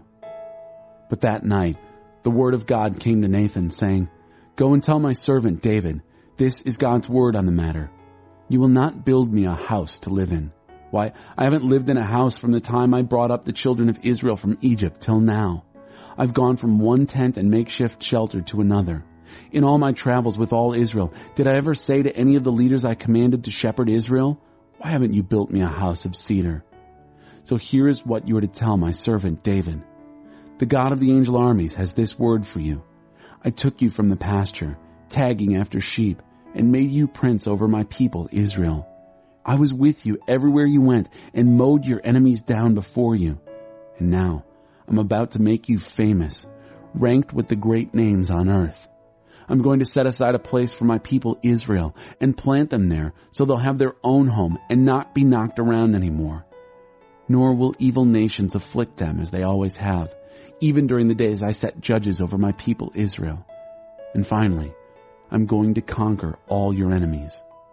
And now I'm telling you this, God himself will build you a house. When your life is complete and you're buried with your ancestors, then I'll raise up your child to succeed you, a child from your own body, and I'll firmly establish his rule. He will build a house to honor me, and I will guarantee his kingdom's rule forever. I'll be a father to him, and he'll be a son to me. I will never remove my gracious love from him as I did from the one who preceded you. I will set him over my house and my kingdom forever. His throne will always be there, rock solid. Nathan gave David a complete and accurate report of everything he heard and saw in the vision. King David went in, took his place before God, and prayed. Who am I, my master God, and what is my family, that you have brought me to this place in life? But that's nothing compared to what's coming. For you've also spoken of my family far into the future, given me a glimpse into tomorrow, and looked on me, Master God, as a somebody. What's left for David to say to this, to your honoring your servant, even though you know me, just as I am? Oh God, out of the goodness of your heart, you've taken your servant to do this great thing and put your great work on display. There's none like you, God, no God but you, nothing to compare with what we've heard with our own ears. And who is like your people, like Israel, a nation unique on earth, whom God set out to redeem as his own people, and became most famous for it, performing great and fearsome acts, throwing out nations and their gods left and right as you saved your people from Egypt. You established for yourself a people, your very own Israel, your people forever. And you, God, became their God. So now, great God, this word that you have spoken to me and my family, guarantee it forever. Do exactly what you've promised. Then your reputation will be confirmed and flourish always as people exclaim, the God of the angel armies, the God over Israel, is Israel's God. And the house of your servant David will remain rock solid under your watchful presence. You, my God, have told me plainly, I will build you a house. That's how I was able to find the courage to pray this prayer to you. God, being the God you are, you have spoken all these wonderful words to me. As if that weren't enough, you've blessed my family so that it will continue in your presence always. Because you have blessed it, God, it's really blessed. Blessed for good. Chapter 18. David fights. In the days that followed, David struck hard at the Philistines, bringing them to their knees, captured Gath, and took control of the surrounding countryside. He also fought and defeated Moab. The Moabites came under David's rule and paid regular tribute. On his way to restore his sovereignty at the Euphrates River, David defeated Hadadezer, king of Zobah, over toward Hamath. David captured 1,000 chariots, 7,000 cavalry, and 20,000 infantry from him. He hamstrung all the chariot horses, but saved back 100. When the Arameans from Damascus came to the aid of Hadadezer, king of Zobah, David killed 22,000 of them. David set up a puppet government in Aram Damascus. The Arameans became subjects of David and were forced to bring tribute. God gave victory to David wherever he marched. David plundered the gold shields that belonged to the servants of Hadadezer and brought them to Jerusalem. He also looted Tebah and Kun, cities of Hadadezer, of a huge quantity of bronze that Solomon later used to make the great bronze sea, the pillars, and bronze equipment in the temple. Tou, king of Hamath, heard that David had struck down the entire army of Hadadezer, king of Zobah. He sent his son, Hadoram, to King David to greet and congratulate him for fighting and defeating Hadadezer. Tou and Hadadezer were old enemies. Hadoram brought David various things made of silver, gold, and bronze. King David consecrated these things along with the silver and gold that he had plundered from other nations, Edom, Moab, the Ammonites, the Philistines, and Amalek. Abishai, son of Zeruiah, fought and defeated the Edomites in the valley of Salt, 18,000 of them. He set up a puppet government in Edom, and the Edomites became subjects under David. God gave David victory wherever he marched. Thus, David ruled over all of Israel. He ruled well, fair and even-handed in all his duties and relationships. Joab, son of Zeruiah, was head of the army. Jehoshaphat, son of Ahilud, was in charge of public records. Zadok, son of Ahitub, and Abimelech, son of Abiathar, were priests. Shavsha was secretary. Benaiah, son of Jehoiada, was over the special forces, the Kerethites and Pelethites. And David's sons held high positions, close to the king. Chapter 19. Sometime after this, Nahash, king of the Ammonites, died, and his son succeeded him as king. David said, "I'd like to show some kindness to Hanun, son of Nahash, treat him as well and as kindly as his father treated me." So David sent condolences about his father's death. But when David's servants arrived in Ammonite country and came to Hanun to bring condolences, the Ammonite leaders warned Hanun, "Do you for a minute suppose that David is honoring your father by sending you comforters? Don't you know that he sent these men to snoop around the city and size it up so he can capture it?" So Hanun seized David's men, shaved them clean, cut off their robes halfway up their buttocks, and sent them packing. When this was all reported to David, he sent someone to meet them, for they were seriously humiliated.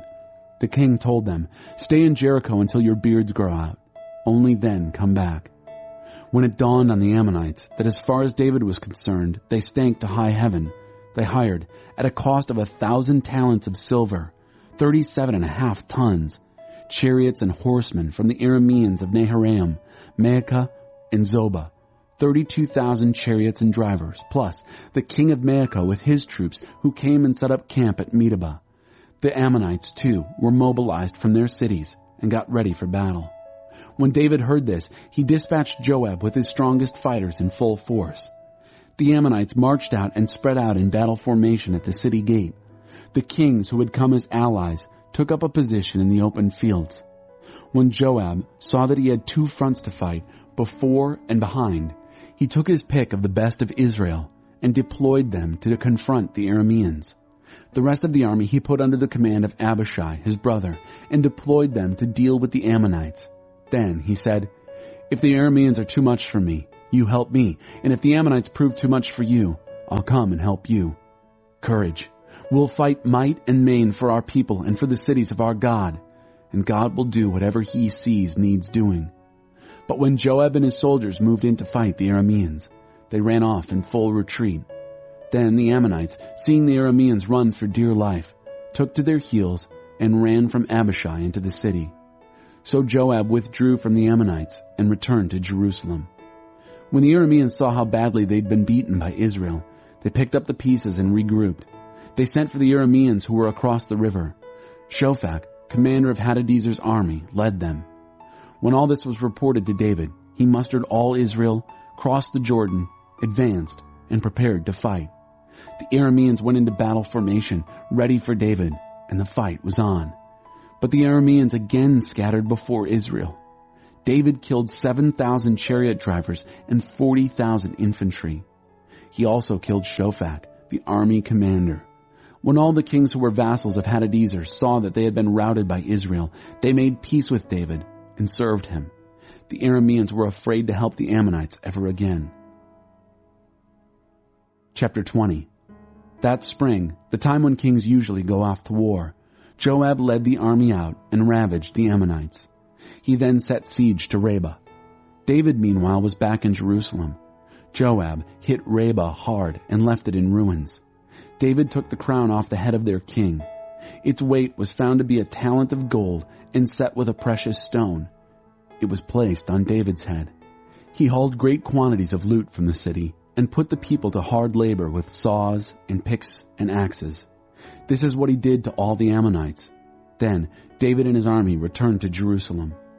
Later, war broke out with the Philistines at Gezer. That was the time Sibbecai the Hushathite killed Sippai of the clan of giants. The Philistines had to eat crow. In another war with the Philistines, Elhanan, son of Jair, killed Lamai, the brother of Goliath the Gittite, whose spear was like a ship's boom. And then there was the war at Gath that featured a hulking giant who had 24 fingers and toes, 6 on each hand and foot, yet another from the clan of giants. When he mocked Israel, Jonathan, son of Shimeah, David's brother, killed him. These came from the clan of giants and were killed by David and his men. Chapter 21. David, Satan, and Araunah. Now Satan entered the scene and seduced David into taking a census of Israel. David gave orders to Joab and the army officers under him.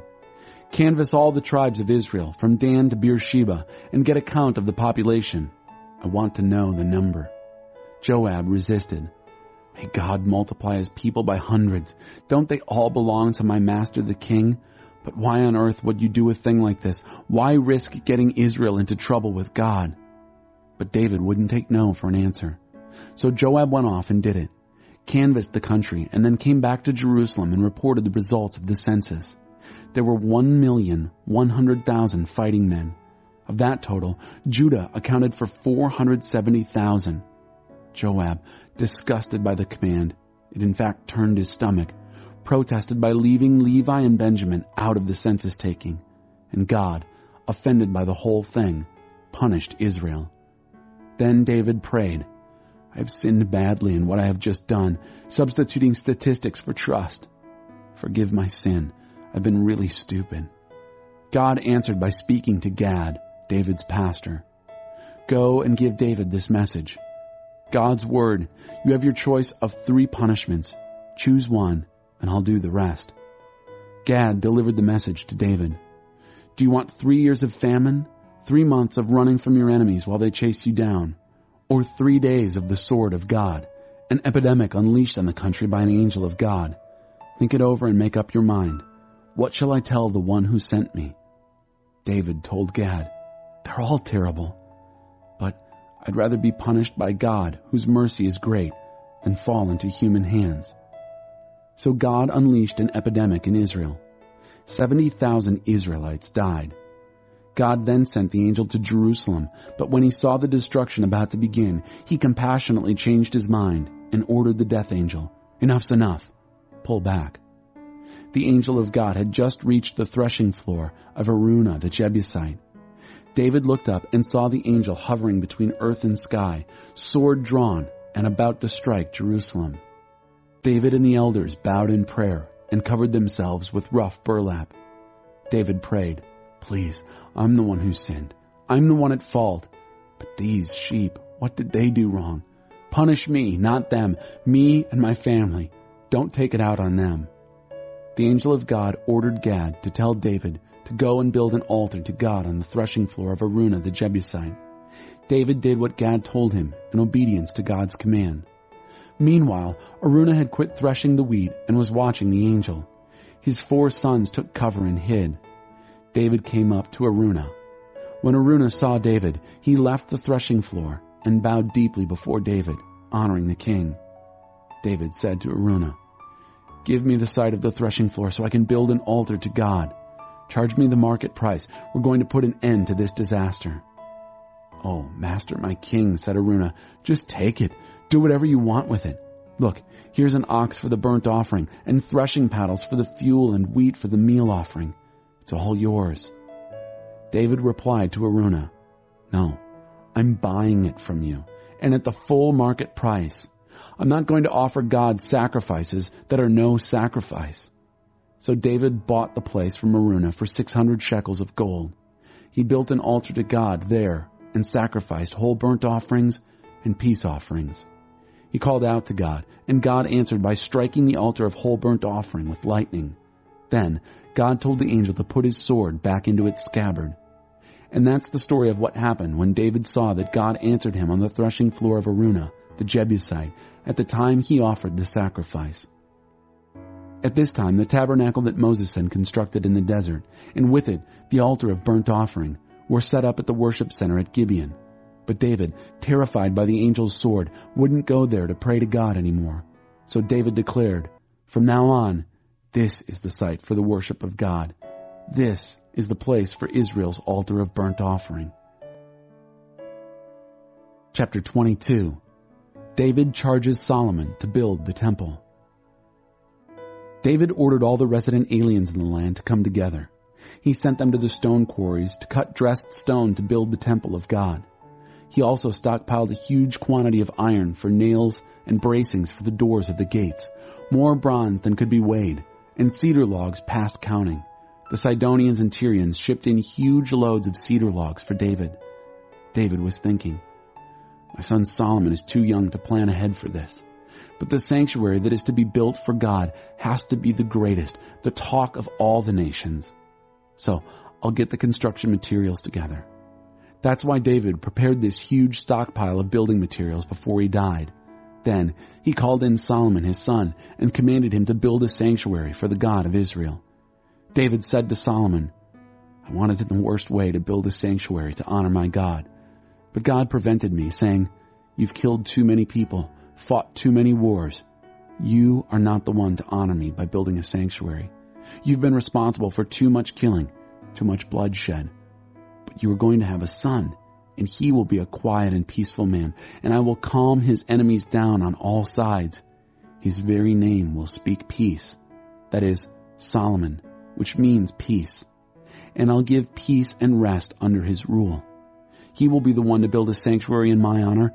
He'll be my royal adopted son, and I'll be his father, and I'll make sure that the authority of his kingdom over Israel lasts forever. So now, son, God be with you. God's speed as you build the sanctuary for your God, the job God has given you. And may God also give you discernment and understanding when he puts you in charge of Israel, so that you will rule in reverent obedience under God's revelation.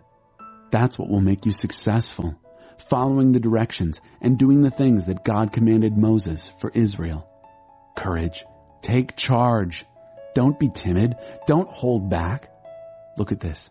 I've gone to a lot of trouble to stockpile materials for the sanctuary of God. 100,000 talents, 3,775 tons of gold. 1,000,000 talents, 37,750 tons of silver. Tons of bronze and iron, too much to weigh, and all this timber and stone. And you're free to add more, and workers both plentiful and prepared, stone cutters, masons, carpenters, artisans in gold and silver, bronze and iron. You're all set. Get to work. And Godspeed. David gave orders to all of Israel's leaders to help his son Solomon, saying, "Isn't it obvious that your God is present with you, that he has given you peaceful relations with everyone around? My part in this was to put down the enemies, subdue the land to God and his people. Your part is to give yourselves, heart and soul, to praying to your God. So get moving. Build the sacred house of worship to God. Then bring the chest of the covenant of God and all the holy furnishings for the worship of God into the sanctuary built in honor of God." Chapter 23. Preparations for worship. When David got to be an old man, he made his son Solomon king over Israel. At the same time, he brought together all the leaders of Israel, the priests and the Levites. The Levites 30 years and older were counted. The total was 38,000. David sorted them into work groups. 24,000 are in charge of administering worship in the sanctuary. 6,000 are officials and judges. 4,000 are security guards, and 4,000 are to serve in the orchestra, praising God with instruments that I have provided for praise. David then divided the Levites into groupings named after the sons of Levi: Gershon, Kohath, and Merari. The Gershonites, Ladan and Shimei. The three sons of Ladan, Jehiel, Zetham, and Joel. The three sons of Shimei, Shelomith, Hazael, and Haran, all heads of the families of Ladan. The 4 sons of Shimei, Jahath, Ziza, Jeush, and Beriah. Jahath came first, followed by Ziza. Jeush and Beriah did not have many sons, so they were counted as one family with one task. The 4 sons of Kohath, Amram, Izhar, Hebron, and Uzziel. The sons of Amram, Aaron and Moses. Aaron was especially ordained to work in the Holy of Holies, to burn incense before God, to serve God and bless his name always. This was a permanent appointment for Aaron and his sons. Moses and his sons were counted in the tribe of Levi. The sons of Moses, Gershom and Eleazar. Shubael was the first son of Gershom. Rehabiah was the first and only son of Eleazar. But though Eleazar had no other sons, Rehabiah had many sons. Shelomith was the first son of Izhar.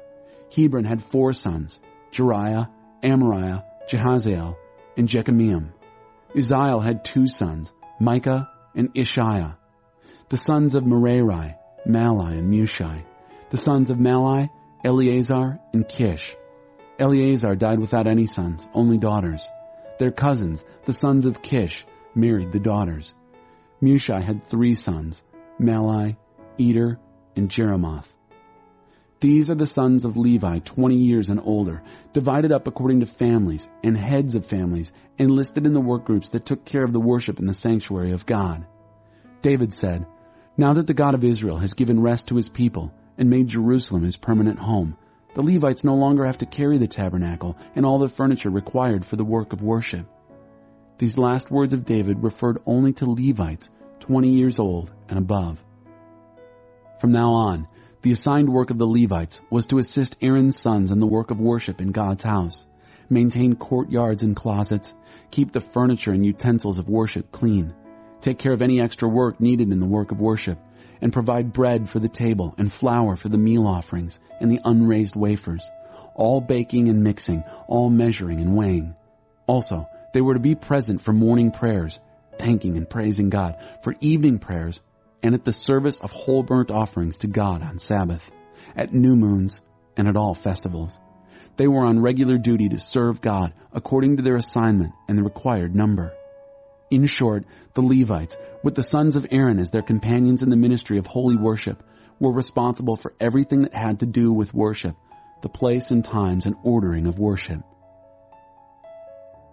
Chapter 24. The family of Aaron was grouped as follows. Aaron's sons were Nadab, Abihu, Eleazar, and Ithamar. Nadab and Abihu died before their father and left no sons. So Eleazar and Ithamar filled the office of priest. David assigned Zadok from the family of Eleazar and Ahimelech from the family of Ithamar and assigned them to separate divisions for carrying out their appointed ministries.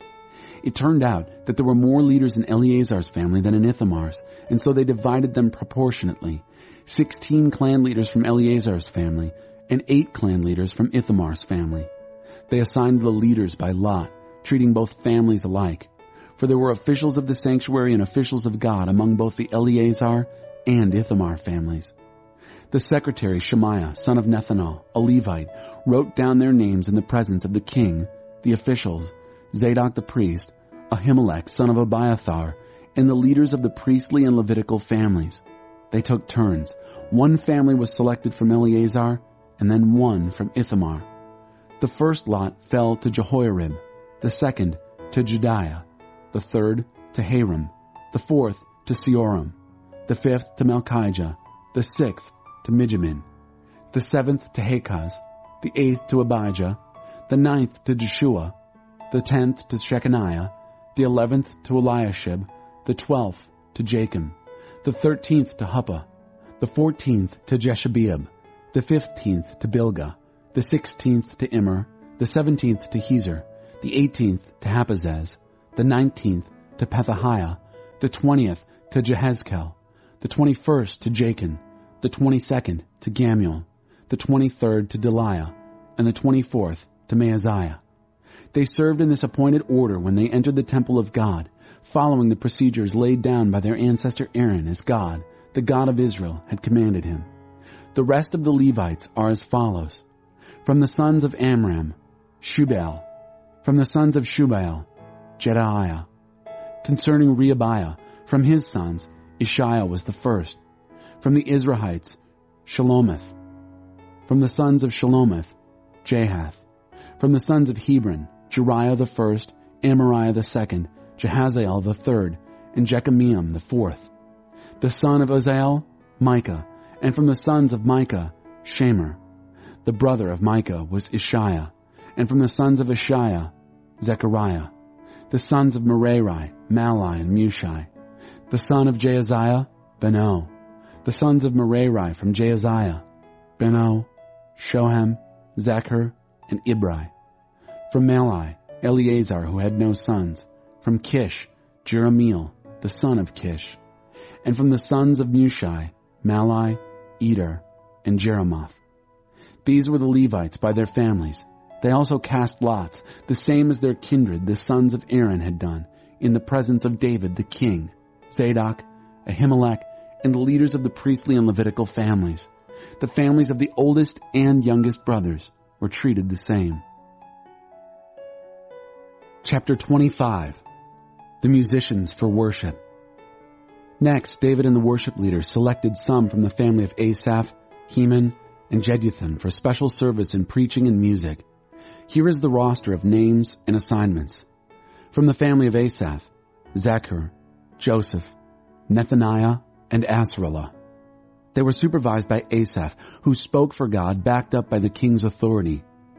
From the family of Jeduthun, there were 6 sons, Gedaliah, Zeri, Jeshiah, Shimei, Hashabiah, and Mattathiah.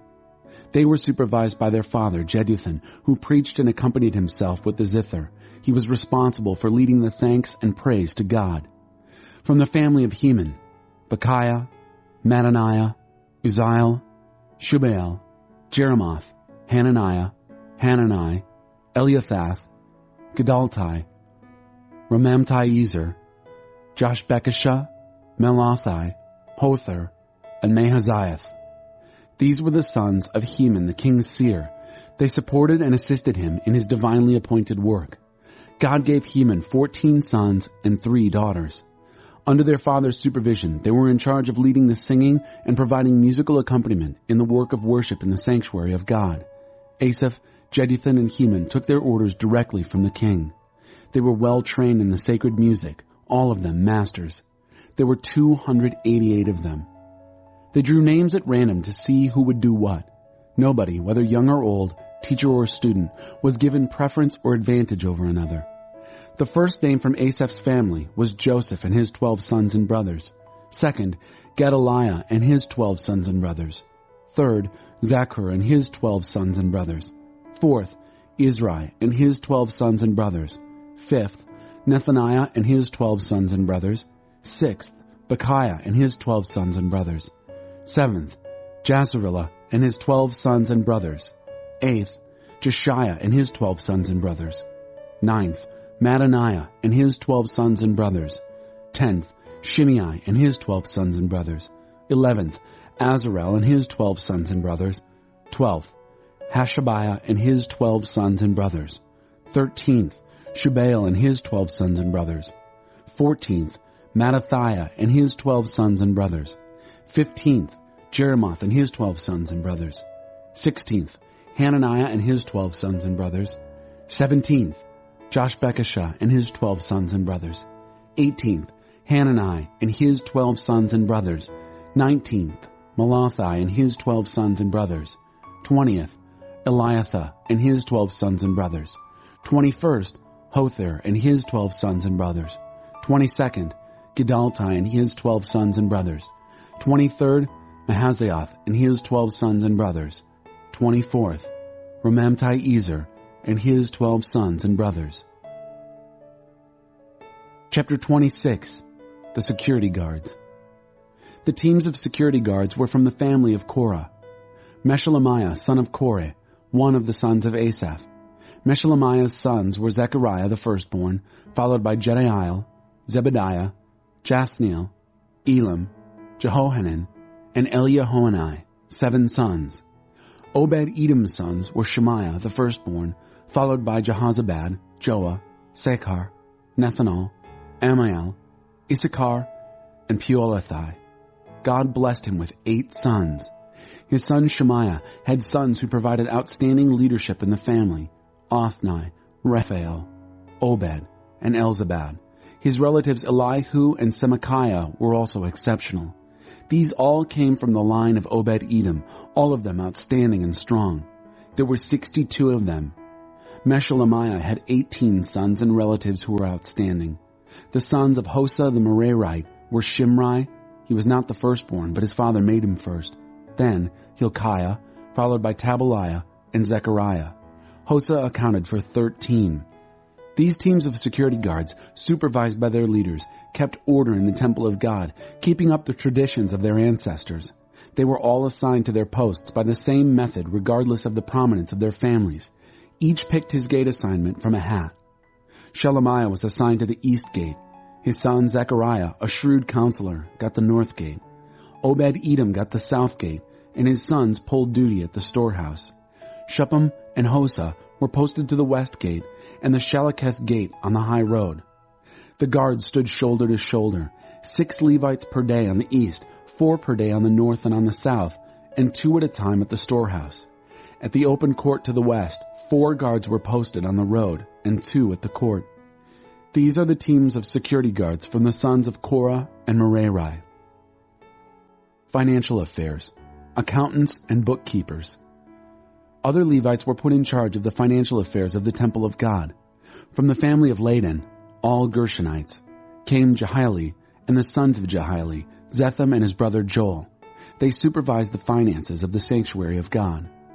From the Amramites, the Izharites, the Hebronites, and the Uzzielites, Shebael, descended from Gershom, the son of Moses, was the chief financial officer. His relatives through Eleazar, his son Rehabiah, his son Jeshiah, his son Joram, his son Zichri, and his son Shelomith.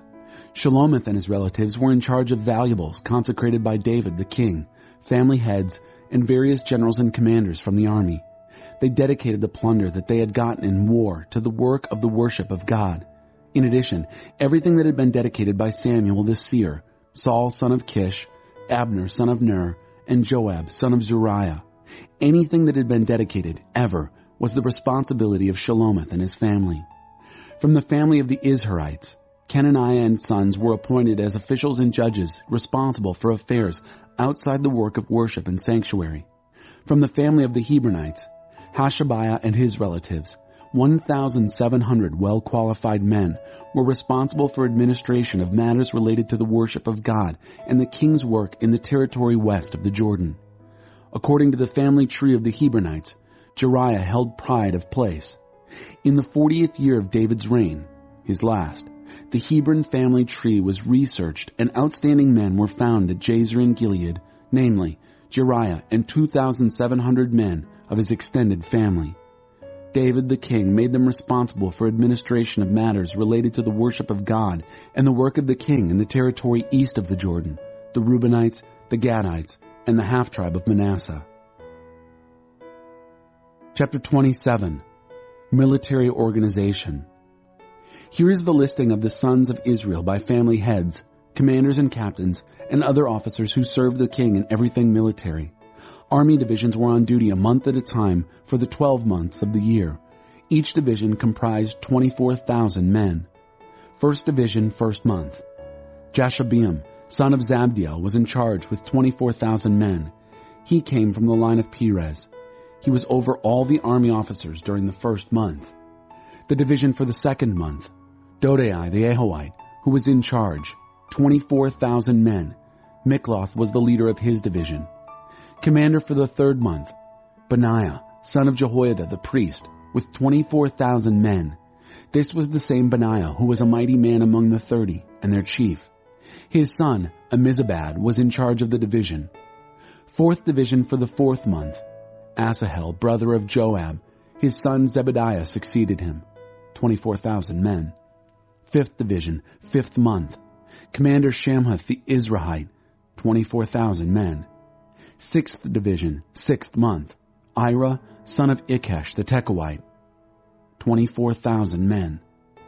Seventh division, seventh month, Helez the Pelonite, an Ephraimite, 24,000 men. 8th Division, 8th month, Sibbecai the Hushathite, a Zerahite, 24,000 men. 9th Division, 9th month, Abiezer the Anathothite, a Benjaminite, 24,000 men. 10th Division, 10th month, Maharai the Netophathite, a Zerahite, 24,000 men. 11th Division, 11th month, Benaiah the Pirathonite, an Ephraimite, 24,000 men. 12th Division, 12th month, Heldai the Netophathite, from the family of Othniel, 24,000 men. Tribal administrators. Administrators of the affairs of the tribes. From Reuben, Eleazar, son of Zichri. For Simeon, Shephatiah, son of Maacah. For Levi, Hashabiah, son of Kemuel. For Aaron, Zadok. For Judah, Elihu, David's brother. For Issachar, Omri, son of Michael. For Zebulun, Ishmaiah, son of Obadiah. For Naphtali, Jeremoth, son of Azrael. For Ephraim, Hoshea, son of Azaziah. For 1/2 tribe of Manasseh, Joel, son of Pedaiah. For the 1/2 tribe of Manasseh in Gilead, Iddo, son of Zechariah. For Benjamin, Jaasiel, son of Abner. For Dan, Azarel, son of Jeroham. These are the administrative officers assigned to the tribes of Israel. David didn't keep account of men under the age of 20, because God had promised to give Israel a population as numerous as the stars in the sky. Joab, son of Zeruiah, started out counting the men, but he never finished. God's anger broke out on Israel because of the counting. As it turned out, the numbers were never entered into the court records of King David. Supply officers. The king's storage facilities were supervised by Asmaveth, son of Adiel. Jonathan, son of Uzziah, was responsible for the warehouses in the outlying areas. Ezra, son of Caleb, was in charge of the field workers on the farms. Shimei, the Ramathite, was in charge of the vineyards, and Zabdi, the Shifmite, was in charge of grapes for the wine vats. Baal-Hanan, the Gederite, was in charge of the olive and sycamore fig trees in the western hills, and Joash was in charge of the olive oil. Shitrai the Sharonite was in charge of herds grazing in Sharon, and Shaphat, son of Aldai, was in charge of herds in the valley. Obil the Ishmaelite was in charge of the camels. Jediah the Meronothite was in charge of the donkeys, and Jaziz the Hagrite was in charge of the flocks.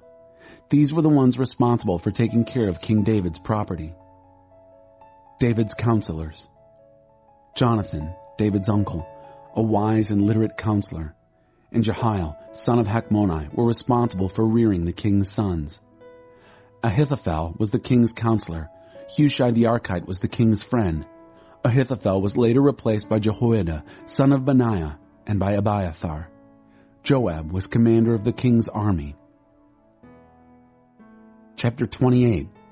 David's valedictory address. David called together all the leaders of Israel, tribal administrators, heads of various governmental operations, military commanders and captains, stewards in charge of the property and livestock belonging to the king and his sons, everyone who held responsible positions in the kingdom. King David stood tall and spoke. "Listen to me, my people. I fully intended to build a permanent structure for the chest of the covenant of God, God's footstool. But when I got ready to build it, God said to me, 'You may not build a house to honor me. You've done too much fighting, killed too many people.' God chose me out of my family to be king over Israel forever. First, he chose Judah as the lead tribe. Then, he narrowed it down to my family. And finally, he picked me from my father's sons, pleased to make me the king over all Israel. And then, from all my sons, and God gave me many, he chose my son Solomon to sit on the throne of God's rule over Israel. He went on to say, 'Your son Solomon will build my house and my courts. I have chosen him to be my royal adopted son, and I will be to him a father. I will guarantee that his kingdom will last if he continues to be as strong-minded in doing what I command and carrying out my decisions as he is doing now.' And now, in this public place, all Israel looking on and God listening in, as God's people, Obey and study every last one of the commandments of your God so that you can make the most of living in this good land and pass it on intact to your children, ensuring a good future. And you, Solomon, my son, get to know well your father's God. Serve him with a whole heart and eager mind, for God examines every heart and sees through every motive. If you seek him, he'll make sure you find him. But if you abandon him, he'll leave you for good. Look sharp now. God has chosen you to build his holy house. Be brave, determined, and do it. Then David presented his son Solomon with the plans for the temple complex, porch, storerooms, meeting rooms, and the place for atoning sacrifice. He turned over the plans for everything that God's Spirit had brought to his mind: the design of the courtyards, the arrangements of rooms, and the closets for storing all the holy things. He gave him his plan for organizing the Levites and priests in their work of leading and ordering worship in the house of God, and for caring for the liturgical furnishings. He provided exact specifications for how much gold and silver was needed for each article used in the services of worship: the gold and silver lampstands and lamps, the gold tables for consecrated bread, the silver tables, the gold forks, the bowls and the jars, and the incense altar. And he gave him the plan for sculpting the cherubs with their wings outstretched over the chest of the covenant of God, the cherubim throne. Here are the blueprints for the whole project, as God gave me to understand it, David said. David continued to address Solomon. Take charge. Take heart. Don't be anxious or get discouraged. God, my God, is with you in this. He won't walk off and leave you in the lurch. He's at your side until every last detail is completed for conducting the worship of God. You have all the priests and Levites standing ready to pitch in, and skillful craftsmen and artisans of every kind ready to go to work. Both leaders and people are ready. Just say the word. Chapter 29. They get ready to build. Then David the king addressed the congregation. My son Solomon was singled out and chosen by God to do this. But he's young and untested, and the work is huge. This is not just a place for people to meet each other, but a house for God to meet us. I've done my best to get everything together for building this house for my God, all the materials necessary: gold, silver, bronze, iron, lumber, precious and varicolored stones, and building stones, vast stockpiles. Furthermore, because my heart is in this, in addition to and beyond what I've gathered, I'm turning over my personal fortune of gold and silver for making this place of worship for my God.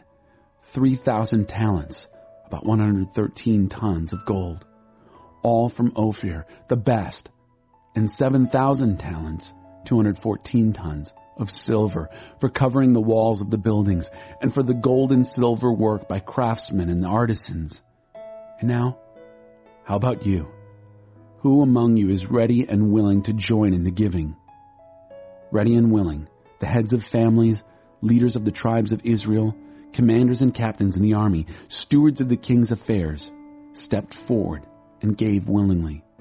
They gave 5,000 talents, 188 tons, and 10,000 derricks, 185 pounds of gold, 10,000 talents of silver, 377 tons, 18,000 talents of bronze, 679 tons, and 100,000 talents, 3,775 tons of iron. Anyone who had precious jewels put them in the treasury for the building of the temple of God in the custody of Jehiel the Gershonite. And the people were full of a sense of celebration, all that giving, and all given willingly, freely. King David was exuberant. David blessed God in full view of the entire congregation. Blessed are you, God of Israel, our Father from of old and forever. To you, O God, belong the greatness and the might, the glory, the victory, the majesty, the splendor. Yes, everything in heaven, everything on earth, the kingdom, all yours. You've raised yourself high over all. Riches and glory come from you. You're ruler over all. You hold strength and power in the palm of your hand to build up and strengthen all. And here we are, O God, our God, giving thanks to you, praising your splendid name. But me, Who am I, and who are these, my people, that we should presume to be giving something to you? Everything comes from you. All we're doing is giving back what we've been given from your generous hand. As far as you're concerned, we're homeless, shiftless wanderers like our ancestors. Our lives, mere shadows, hardly anything to us. God, our God, all these materials, these piles of stuff for building a house of worship for you, honoring your holy name, it all came from you. It was all yours in the first place. I know, dear God, that you care nothing for the surface. You want us, our true selves. And so I have given from the heart, honestly and happily. And now see all these people doing the same, giving freely, willingly. What a joy. Oh God, God of our fathers, Abraham, Isaac, and Israel, keep this generous spirit alive forever in these people always. Keep their hearts set firmly in you. And give my son Solomon an uncluttered and focused heart so that he can obey what you command, live by your directions and counsel, and carry through with building the temple for which I have provided. David then addressed the congregation. Bless God, your God. And they did it. Blessed God, the God of their ancestors, and worshipped reverently in the presence of God and the king. The very next day, they butchered the sacrificial animals and offered in the worship of Israel to God 1,000 bulls, 1,000 rams, 1,000 sheep, and in addition, drink offerings and many other sacrifices. They feasted all day, eating and drinking before God, exuberant with joy. Then they ceremonially reenacted Solomon's coronation, anointing David's son before God as their leader and Zadok as priest. Solomon sat on the throne of God as king in place of David his father, and everything went well. All Israel obeyed him. All the leaders of the people, including all the sons of King David, accepted Solomon as their king and promised their loyalty. Solomon rode high on a crest of popular acclaim. It was all God's doing. God gave him position and honor beyond any king in Israel before him. David, son of Jesse, ruled over all Israel. He was king for 40 years. He ruled from Hebron 7 years, and from Jerusalem 33. He died at a ripe old age, full of days, wealth, and glory. His son Solomon ruled after him. The history of David the king, from start to finish, is written in the Chronicles of Samuel the seer, Nathan the prophet, and Gad the seer, including a full account of his rule, his exploits, and the times through which he and Israel and the surrounding kingdoms passed.